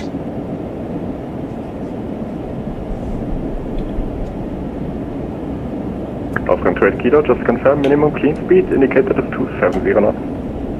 Austrian 28 Kilo, yeah, that's basically the speed we get with minimum thrust here. If we go minimum clean, it's going to be constant speed brakes for us. But at what speed do you need us? No, it's fine. Keep the speed then. Roger. Austrian 19 Zulu, Monarch Honeycomb, 122.9. Alright, let's just switch it over to FMS control over there. Austrian 28 Kilo, contact green, 118775, schönen Abend. 118775, Austrian 28 Kilo.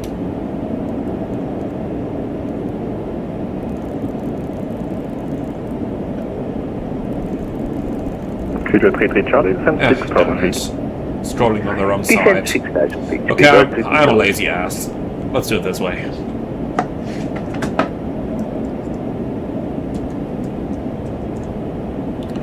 (18775) switch active. 140. DSM flight level 140, Lufthansa 57 Whiskey. Wing up now, Austrian 28 Kilo, passing level 223, descending 170. 28 Kilo, Wien identified. Austrian 152 Romeo, arrival 119 H's. 182, sit up. Austrian 186 Golf, descend 6000. Descend 6000, Austrian 186 Golf. Canadian 969er, cancel the hold, turn left heading 090. Alright, they are cancelling holds for people. Canadian 696, descent 7000 feet, QNH 1025. So let's hope that that's going to work out. And Daniel, yeah, ATC can actually see your indicated airspeed. Just like they can see your autopilot modes and all that kind of stuff. So there is no sense lying to ATC about what you're doing. They can see all of that. Lot 501, cancel the hold, direct Nerdu. Cleared Nerdu 5 November transition.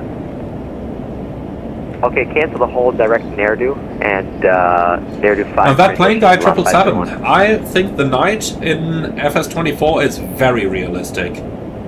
It really is. Like, let's take a look at what we see outside here. You can definitely tell where the roads are, which you can in the real world as well, except for Germany, which turns a lot of the lights off at night.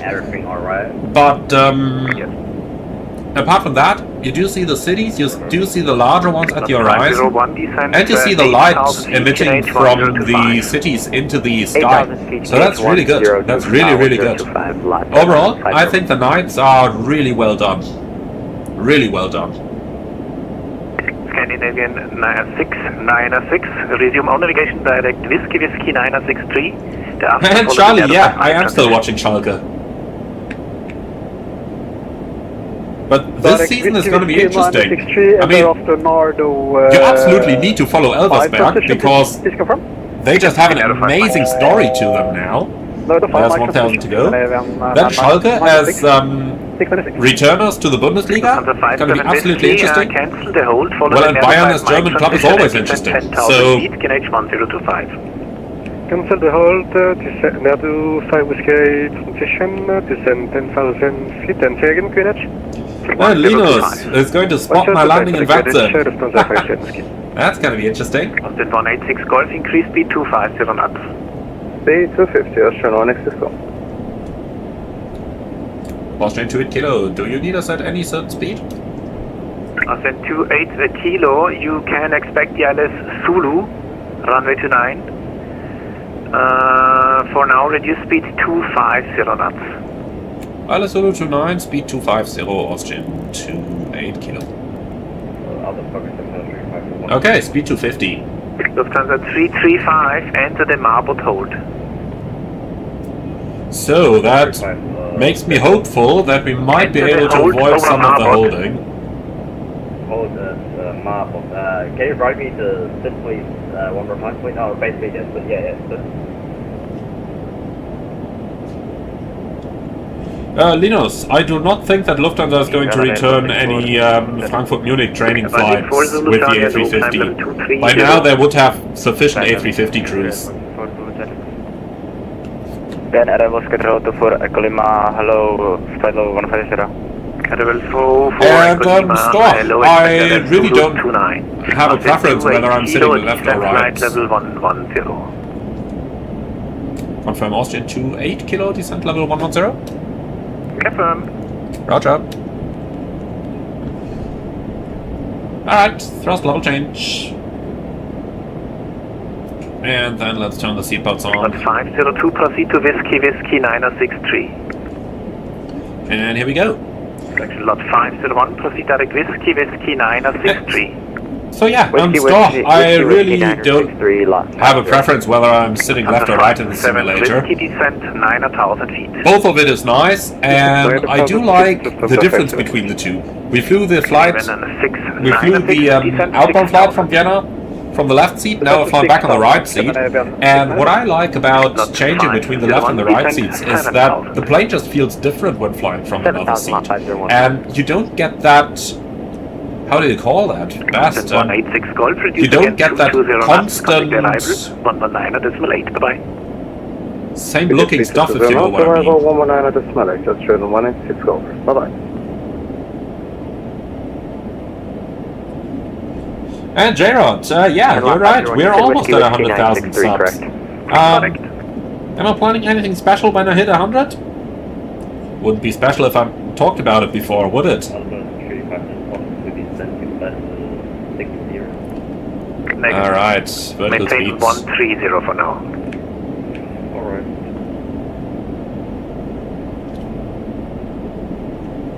And store, no, I'm not public with what airline I fly for.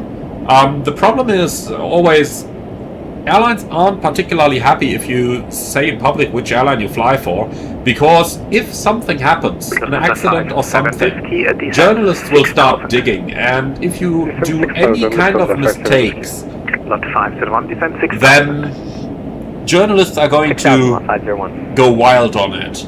And everyone is doing mistakes all the time. I do mistakes flying the simulator.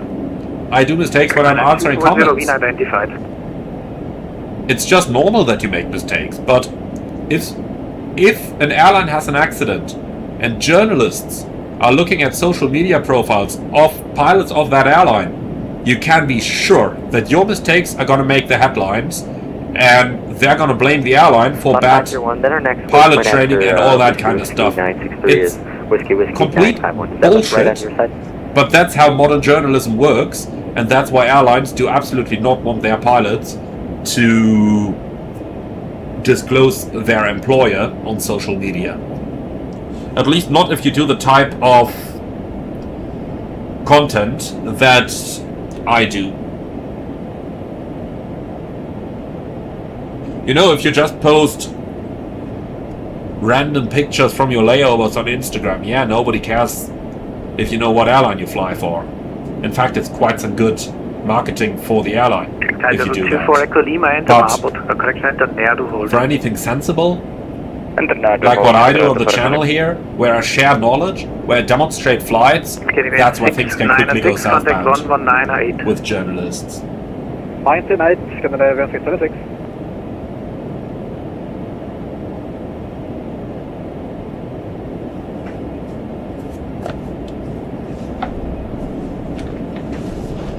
Oh guys, looking into the comments, Yannick, thank you very much. It's incredible. You sit there explaining why you can't post the employer and why it can cause real trouble, and then people at the same time 40, descent flight level 140 and Marbot hold. Descent 140 and Marbot hold flight 0. And flight 247, I do actually not have any LinkedIn profile. In fact, except for YouTube, my only other social media is WhatsApp.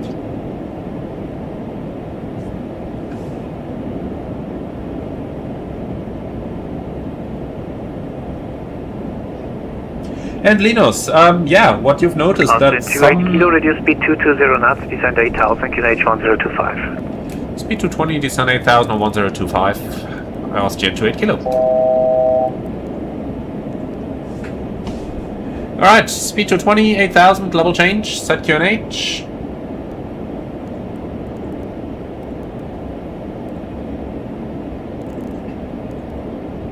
QNH 1025 cross check, passing 12,140 now. Check. Approach checklist. So, FMS set, minimum, set, auto brake, medium, ICAS checked, approach briefing completed, descent and approach checklist complete. Alright guys, Vienna.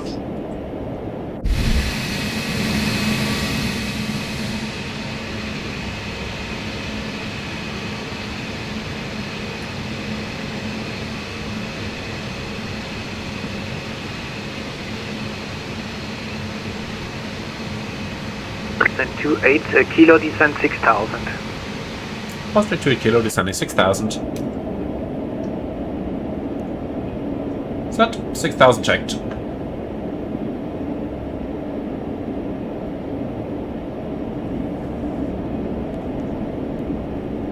Vertical speed.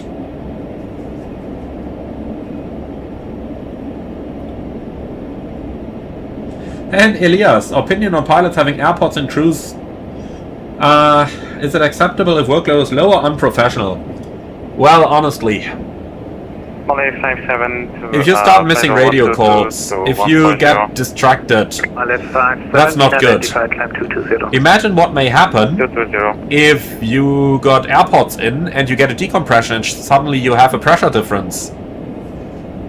You know, that's all stuff that can quickly go wrong.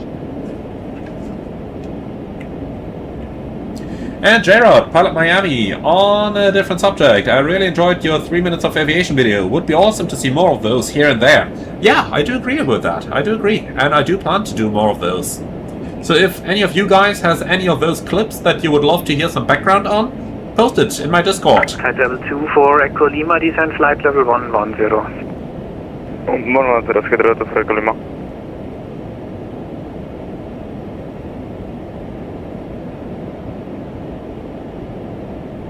Then 28 kilo, arrival 119 H's.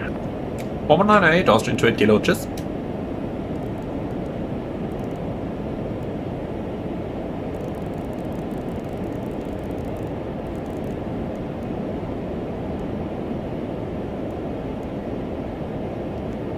Event 696, fly heading 110, minimum clean speed. Alright, passing 100. Heading 110 minimum. Lights and signs. 696. Arrival, schönen guten Abend, Austrian 28 Kilo. 1000 feet, clear island Zulu, runway 29er. Blocked. Upwind 15 to Romeo, descend 3000 feet, clear island Zulu, runway 29er, speed 220 knots.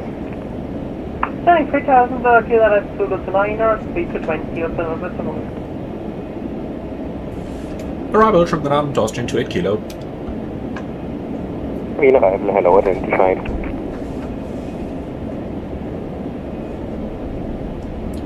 And Yannick, in regards to descent with a cold, your ANC may or may not have had any effect on your on the pain you felt during the descent. The problem with having a cold is that your ear tubes contract, and if you are climbing, then the pressure of the air inside your ear is higher than the pressure outside. That means that the pressure of the air actually presses against your sinus tubes, and therefore makes it rather easy to equalize your pressure with a cold in the climb. However, when you are descending, then the outside air compresses your tubes in the ears even further, and that's why the descent is usually the big problem if you have a cold. The climb is less of a problem.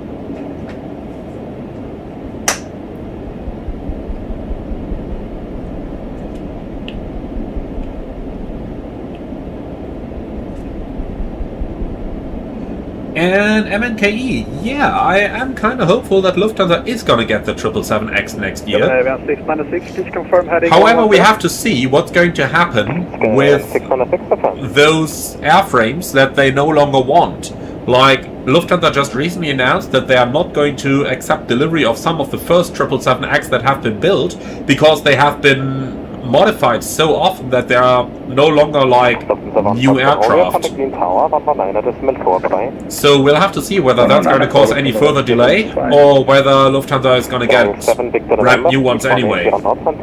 Or if it may just be a strategy to negotiate the prices further down, which might very well be the case. I guess we'll just have to wait and see about all of that. Switch to the 1, speed 220 knots.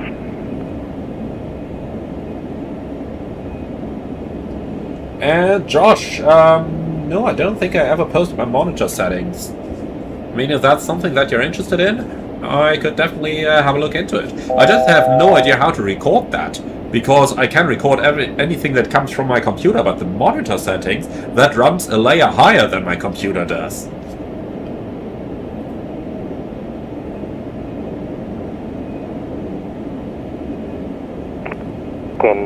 Austrian 186 Golf, turn right, direct Whiskey 951. Right, direct Whiskey 951, Austrian 186 Golf. Jimmy, no, I do not have any BG in computer science, but what I did with the Aerosoft 330 is actually I mostly advised them. So my main part on the Aerosoft 330 was to advise them.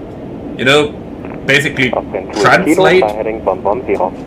Flying 110 Austrian 28 Kilo. Basically to translate between aviation and developers. However, I did a little bit of stuff. For example, the standby instruments, which were written in simple XML. You know, XML isn't too difficult to understand. If you've got the instruments in front of you, the code, then you can modify it without much hassle.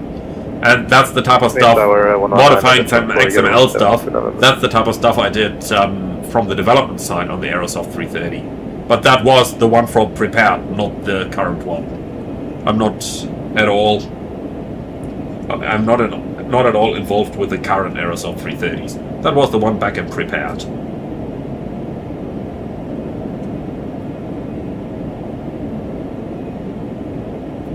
And Elias, would I consider a company change for command, or are you close with your current employer?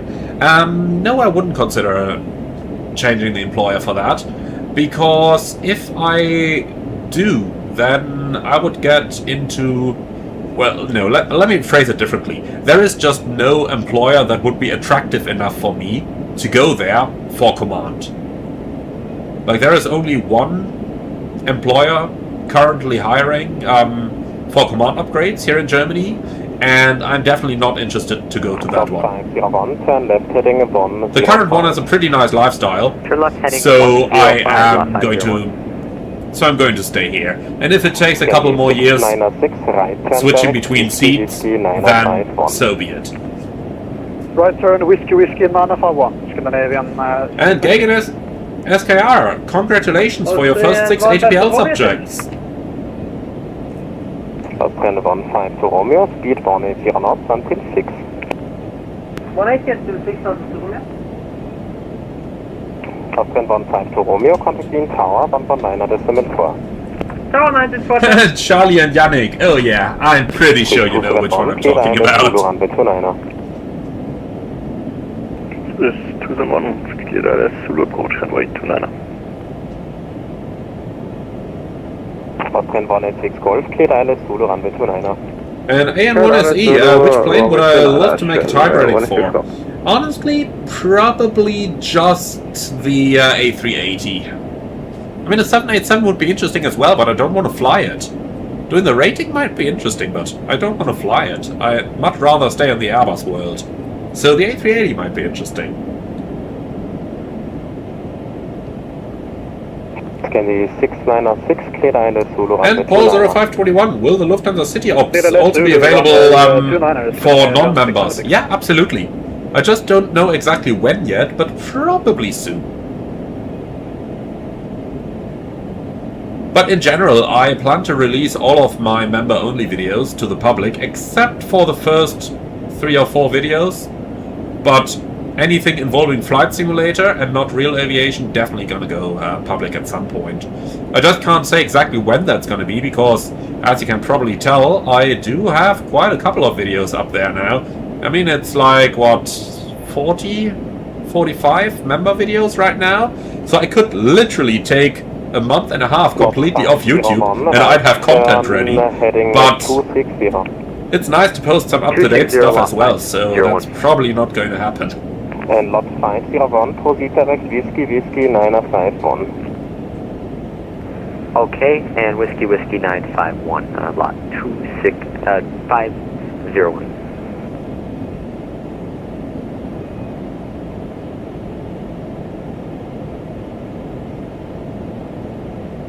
Lufthansa 7 whiskey descent 3000. Descent flights 125, that's an excellent question. On the 737, why does the trim air take bleed air before the packs? Wouldn't this just mean that the air cooled would mix with hot, defeating the point of cooling it? Yeah, pretty much. The point is you cannot cool the air to the exact temperature that you want. So what the packs do is to provide some very cold air, and then what happens with the trim air is that you mix hot and cold, and by doing that you can get the exact temperature that you want. That's why with the trim air disabled, the temperature control becomes very sluggish, because the packs cannot produce air at exactly the temperature that you would want.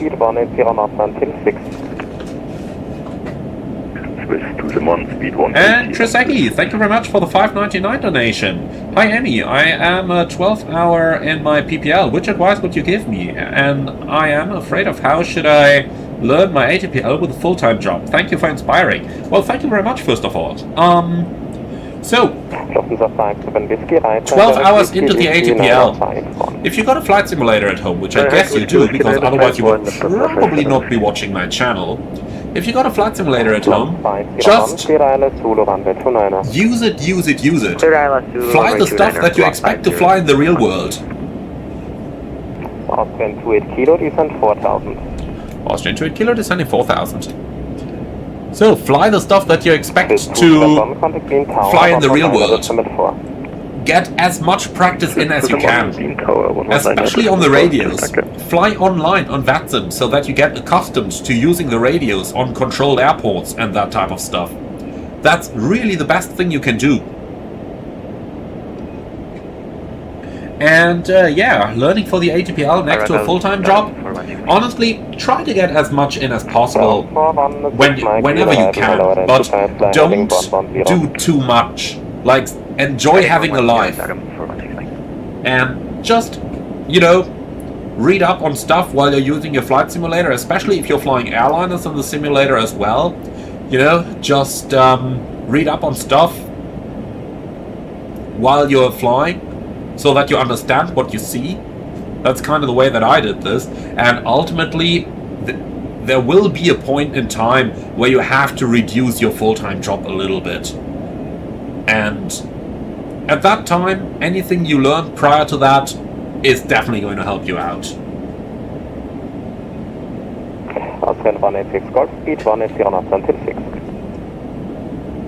180 on 26, 160. And Paul 0521, if Edward says that anything that I said was false, then he is welcome to say what would be right, and to give some reason about why it would be right. I'm not saying that I'm 100% correct with everything I say. Austrian 28 Kilo, proceed direct Whiskey, Whiskey 951. Direct Whiskey, Whiskey 951, Austrian 28 Kilo. I'm not saying that I'm 100% correct with everything I say, but I do my research before saying something. So if any of that is wrong, then Edward is welcome to correct me. But please not just saying something is correct, but, you know, also deliver some sort of evidence. Because if there is one thing that I can tell you 100% is, if you ask 2 real-world pilots, you're gonna get 3 answers. So, you know, just get that info. But yeah, I'm not saying I'm always correct. However, I have seen some stuff from Edward as well that wasn't correct. So, you know, that's why there's always 2 of us.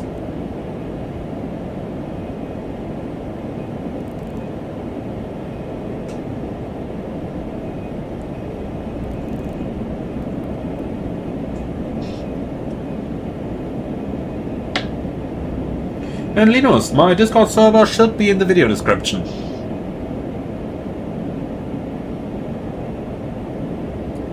Alright, so how far out are we? Whiskey Whiskey 951, 30 miles. And then from there, yeah, some 45 miles out. Austrian 28 Kilo, clear ILS Zulu, runway 29er. Clear ILS Zulu, runway 29er, Austrian 28 Kilo. Alright. Technically speaking, that removes the speed restriction. But I have a feeling they're not gonna like if I accelerate again, so...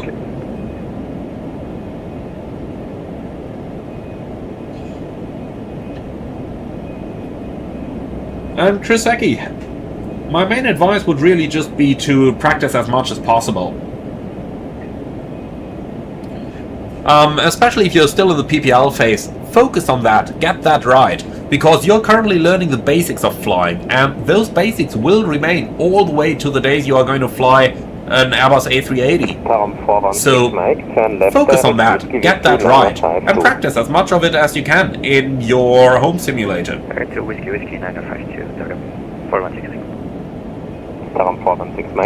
Now, Jimmy Georgias, would I say that the aviation community as a whole is a bit like metalheads, in the way that, as the saying goes, nobody hates metal more than metalheads? Honestly, no, I do not think that the aviation community is a bit like metalheads, because metalheads generally are appreciative of the music that other people listen to, and metalheads are generally open for new things. The aviation community is more like everybody needs to be exactly right, and... Speed 200, Austrian 28 Kilo. The aviation community is a lot more, Flaps 1, like everything I know is right and everything you say is wrong, and everybody just has to be a 12-year-old 747 captain, if you know what I mean. So, no, the aviation community is not really like metalheads. Metalheads are usually open for everything. The aviation community is not. Everyone has to be right, and there is no second opinion.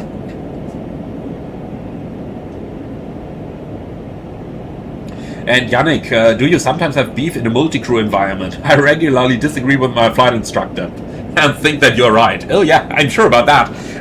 No, I never really had beef in a cockpit. Obviously, I had disagreements with what some of my colleagues said. But with many things, there is not just a single way to do something. So, you know, even if I didn't agree with what the colleague said, if it's safe, I could do it. If it's not safe, then I would give my reason for it. And I never had a case where I said that something was unsafe in my opinion, and then the colleague would have insisted on doing it. Never had that. So, obviously there are disagreements, which is normal when people are working with one another, but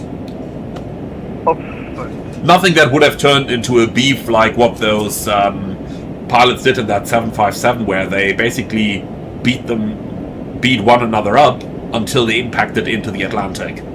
Remember that one with the broken speed indicator, where the captain insisted that his was right?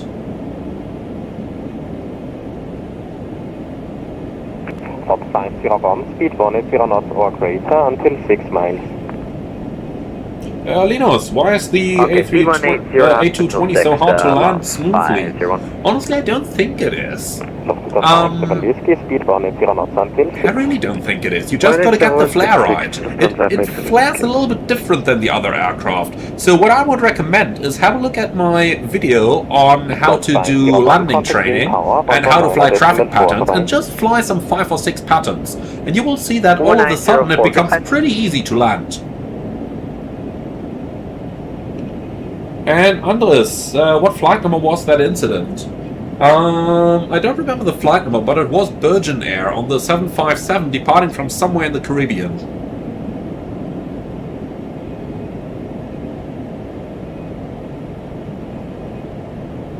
And this is Flight 125 on the emergency takeoff briefing section of the rivets. Why is it below 80 knots where you would reject for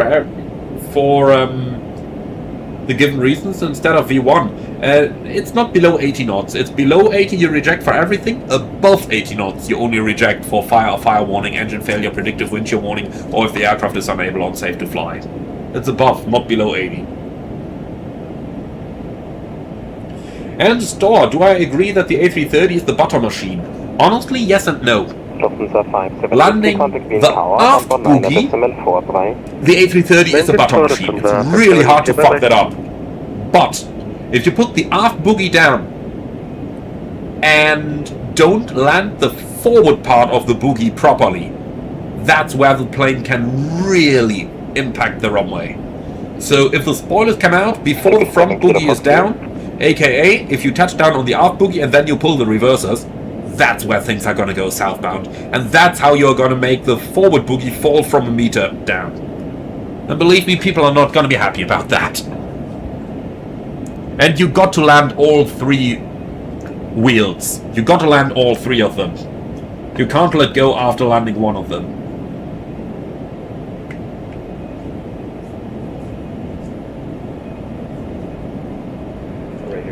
And Yannick, you're absolutely right. The real aviation community is quite different from the flight simulator community. Alright, we're cleared for the ILS. Approach log 2, glide slope armed.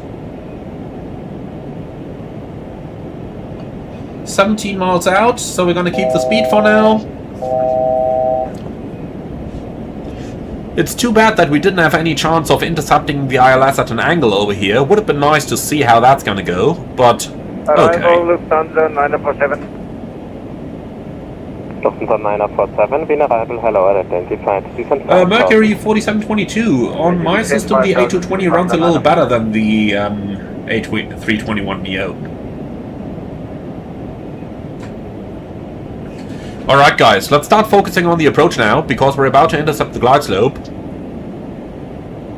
So there will be a little bit of work ahead of us. 28 kilo, descent 3000 feet, speed 180 knots until 6. Austrian 28 kilo, descend at 3000, speed 180 until 6. Are we clear to intercept the glide slope? Clear on. Roger.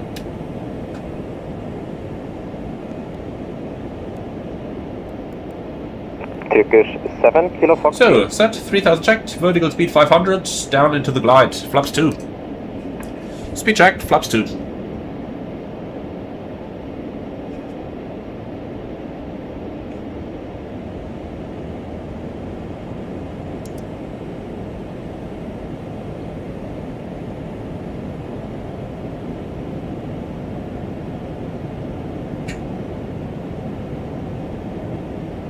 So I'm just descending rather slowly over here.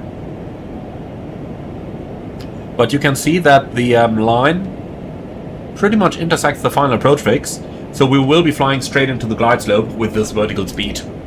And that's kind of my intention over here. And Chris, how do I decide when I will do live streams? Honestly, it's mostly a matter of when I have time available in the evening. And when I do, that's when I'm usually going to do a stream. But it's really a matter of time available.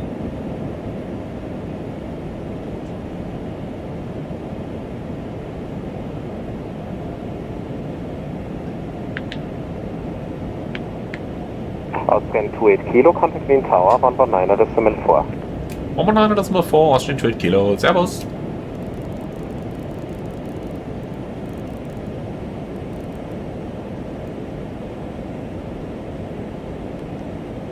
Lot 517, 010 degrees 5 knots, runway 29, clear to land.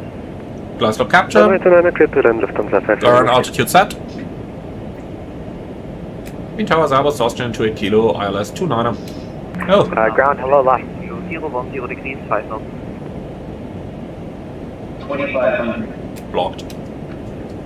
20 kilo, 010 degrees 5 knots, number 2. So would you look at that? It's not really following that localizer, is it? Didn't they say they improved the navigation accuracy? Let's do that ourselves. Flight director's off.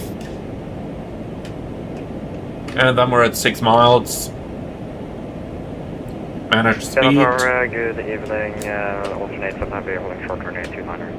Alright. Good evening, Austrian 87. Landing sequence. Flaps 3.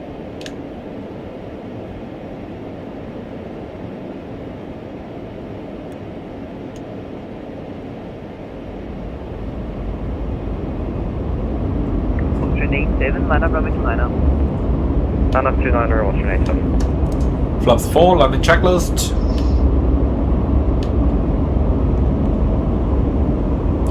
So, altimeters, QNH 1025, thrust checked. Flaps 4 indicating, cabin ready, B4 landing checklist complete.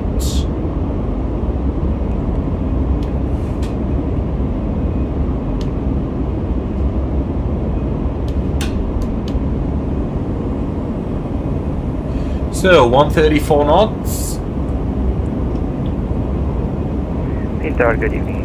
Starting for 16 for established ILS. Here we go. And then let's get ourselves onto a proper final here. The ground, 1.775, goodbye. 1.775, Lufthansa 57, goodbye. Austrian 87, 010 degrees 5 knots, runway 29er, clear for takeoff. 29 clear for takeoff, Austrian 87. Alright, they cleared one guy for takeoff. We're 2.5 miles out, but he did have a lineup beforehand, so it should be no problem. It is darkness though, so reduced runway separation cannot be used. So the preceding guy has to be airborne by the time that we pass the runway threshold.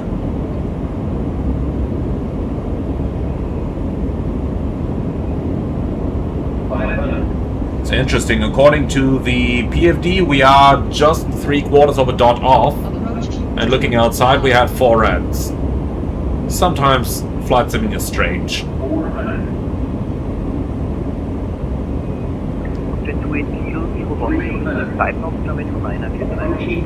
Runway 29er, clear to land, Austrian 28 Kilo. Okay, minimums continue. So, slight tailwind. 134,675, goodbye. 134,675, Austrian 87, goodbye. 490, line up runway 29er. Line up runway 29er, Austrian 490. Good afternoon, Turkey 7 Kilo Foxtrot. So, we do once again not have any reversers. Almost minimum fuel, so requesting a little bit priority. 7 Kilo Foxtrot, good evening. Okay, 70 knots. Manual brakes.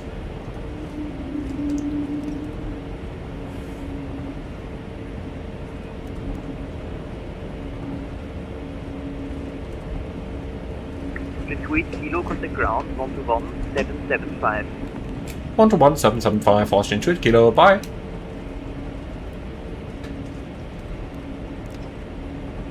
The 12, pneumatic 144. Pneumatic 144, confirm hold short exit 12. Hold short exit 12, pneumatic 144. Ground Airbus Austrian 28 Kilo. Tower 119.4, bye-bye.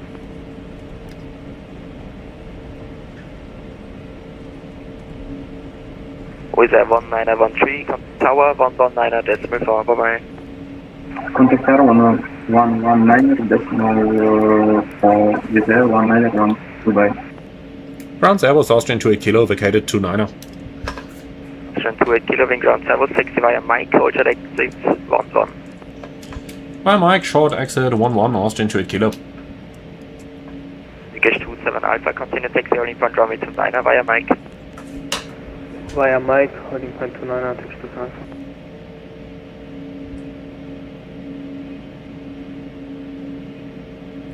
Come on, load the chart. We need to know if you need to turn left or right.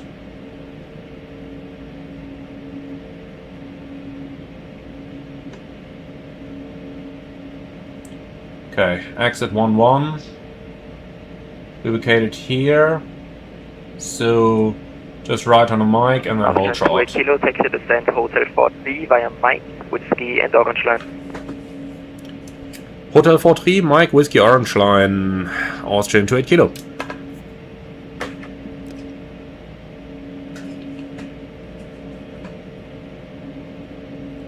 So Mike, Whiskey, Orange Line, did you guys remember the stand? Because I can't write anything down while I'm turning. So Mike, Whiskey and Orange. And you guys, if any one of you remembers the stand, then do put it in the comments, please. Good day, Bushman. In the meantime, it's going to be Mike, Whiskey, and then Orange got to be over here, so one of those stands. So we do have a little bit of time. Startup approved. Hotel 4-3, thanks guys. Startup approved, 5707. Group at 77 Whiskey, contact tower 119.4, bye-bye.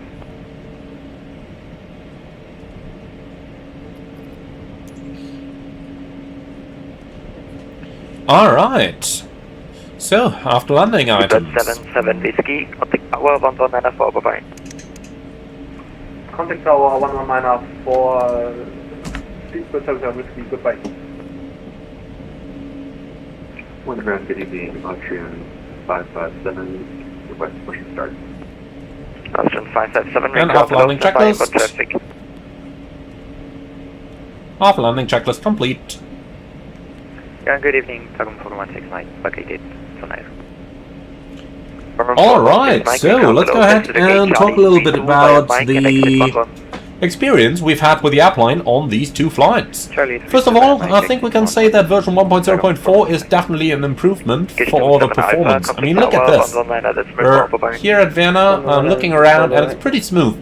Except for the typical micro stutters that you have when looking around, but that's a Microsoft Flight Simulator thing. So, that's very good news, first of all. Now, after that, system-wise, we also saw a couple improvements. Unfortunately, it's still not tracking ILSs accurately. I know that intercepting an ILS should be a problem on the 220, but should tracking an ILS be a problem? Like, we literally captured on the center line, and then it drifted quite a bit to the left. So that's definitely something that seems pretty unusual to me, and that I don't really think it would have done. I know that it has trouble capturing, but yeah.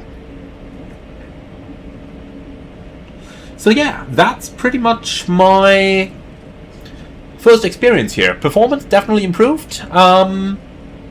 System-wise, couple of bugs fixed, like the top of the scent that was constantly stuck to the aircraft. So a little bit of stuff there that's definitely useful. Obviously, it is going to need more updates, and it is going to get more updates. But yeah, overall, the update seems quite okay. Delta 28 via Mike and exit 7, Turkey 7 Kilo Foxtrot. Alright, so we're gonna turn next left.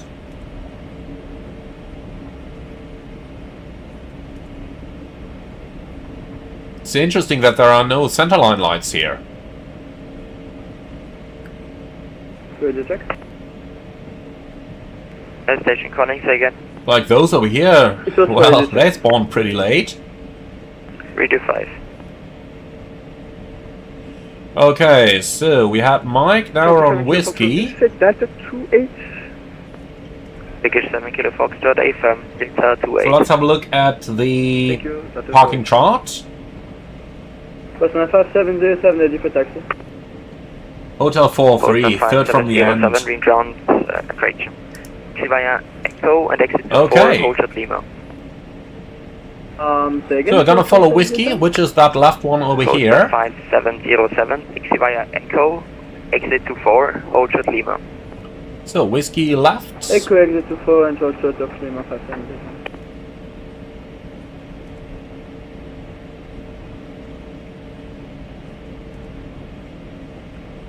Like this. So there is a 777 coming out there. Nomadic 144, contact tower, 119. Now let's go ahead and start the APU. 119.4, Nomadic 144.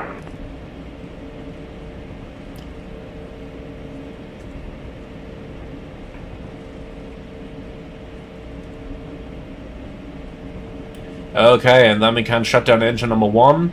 Can definitely do the rest single engine here.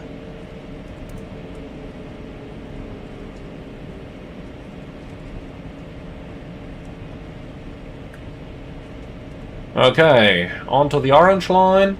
Maximum wingspan 36, no problem. 7 Kilo Foxtrot, 8 Delta 28 is occupied. Exit to gate Delta 29er via exit. Alright, and we're parking over there where the ground staff is. 7 Kilo Foxtrot, no problem.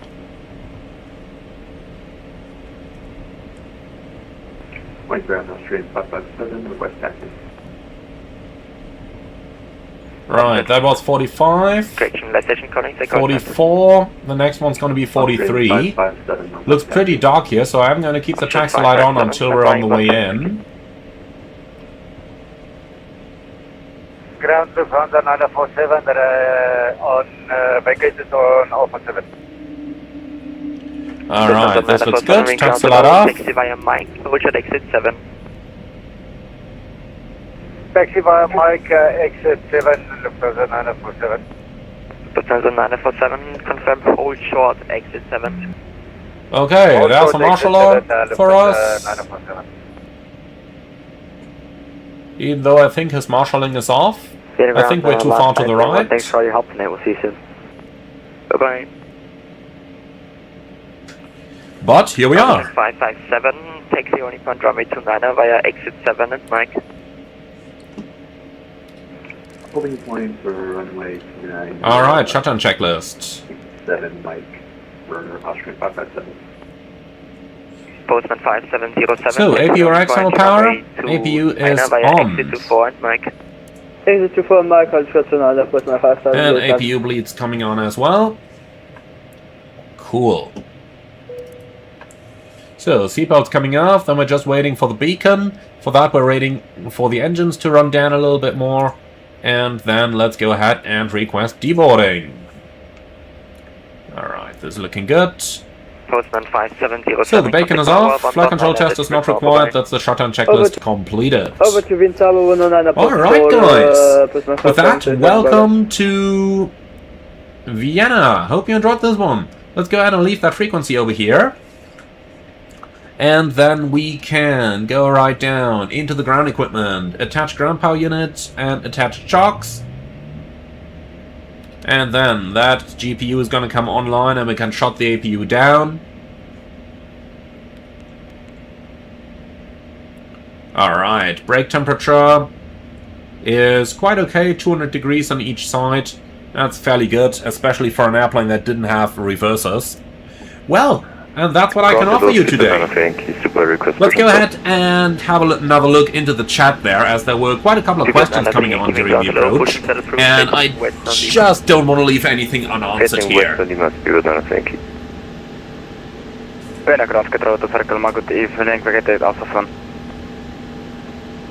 So, just in regards to drifting of the... Just in regards to drifting of the localizer. I honestly don't think the plane would do that. I know that it has problems intercepting, but look at how far we were from the airport, and then look at how strongly it drifted. I think that was definitely out of limits of what a real airplane could be certified for. Next right onto Mike. Like, intercepting something is one thing, but over here we're no longer talking about intercepting. Now we are suddenly talking about maintaining a localizer, and I think that that is probably fairly unlikely. Probably fairly unlikely that it's really drifting like that. Charlie, could I fly the new Edelweiss A350 routes? Well, problem is finding the time for it. If I can find the time, yes. But finding the time is the problem. And Linus, thank you for spotting the landing. I'm definitely looking forward to seeing those.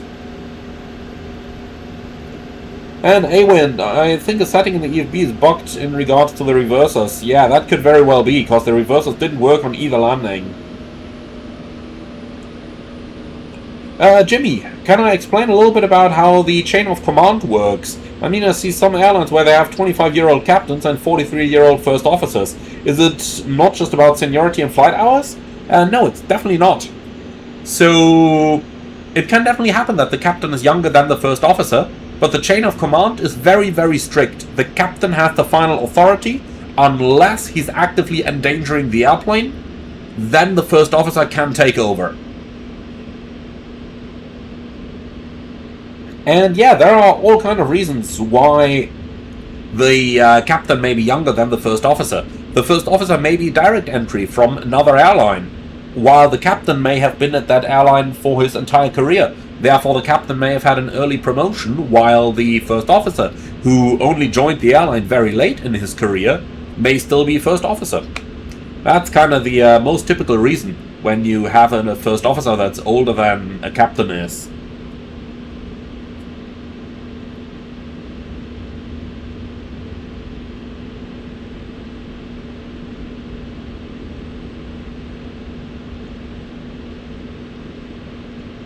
And in regards to the discussion about the localizer from multiple A220 pilots, it is true that it doesn't follow it very well, but I cannot believe that it would drift off the localizer like this one just did. Like, remember, that thing is certified for something. Intercepting is one thing, a little bit of left and right is another thing, but we were approaching 2/3 of localizer deviation after we've basically been centered dead on when we intercepted it. I can absolutely not believe that that would happen in the real world.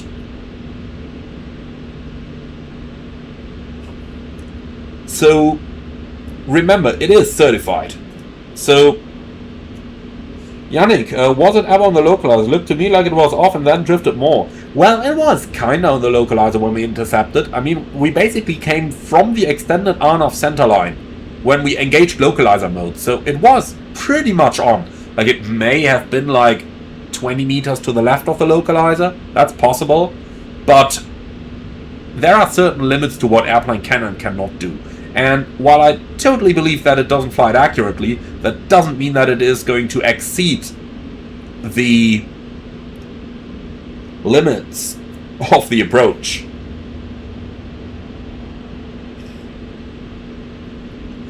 And which new airline am I looking forward to next on MSFS 2024? Well, I think there are a couple of very interesting ones coming out over the next couple of months. There will be the Inibuilt A380, which is going to be a super interesting airplane. Then the Vector 787 is supposed to release in Q3 as well, which is basically within the next 6 weeks. And the Bluebolt 757 is also going to release within the next 6 weeks. So, 3 super interesting aircraft, and I wouldn't want to favor one over the other. They're all going to be very interesting, and I'm looking forward to all of them.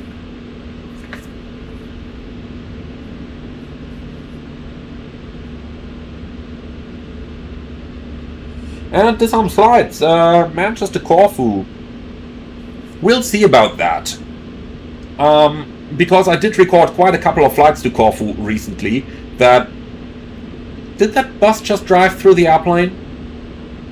Wasn't there a recent GSX update where they said that they now have collision detection and avoidance? And then it just goes straight through the airplane. Okay. Okay. No comment. And yeah, Daniel, the Phoenix Neos are gonna come at some point after GTA 6 as well. That's true.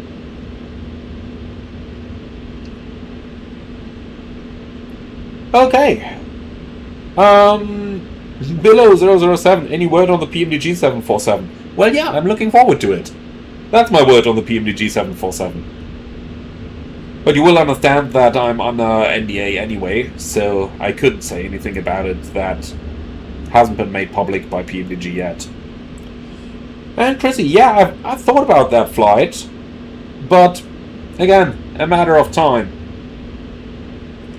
And to some flights, yeah, I do have the Wind Control 737 FMC, and I like it. I really like it. It's only a pity that they only have the old school style FMC, and not the FanSam CDU, which most 737s have nowadays. Elias, thank you very much for the kind words, and the same to you, KeyMC77. And guys, I think that's gonna be it for today. Thank you very much for watching. Leave your feedback in the comments underneath the video. You know the drill, like, comment and subscribe. And if you really love what I'm doing on this channel, I would appreciate a small donation through the Buy Me Coffee link in the video description below. Thank you very much for watching, everyone, and then I'm really looking forward to see you all again on the next stream. Not 100% sure when that's going to be, hopefully within the next week, but I can't promise anything here. So yeah, thank you for watching, and I'm looking forward to see you all again on the next one.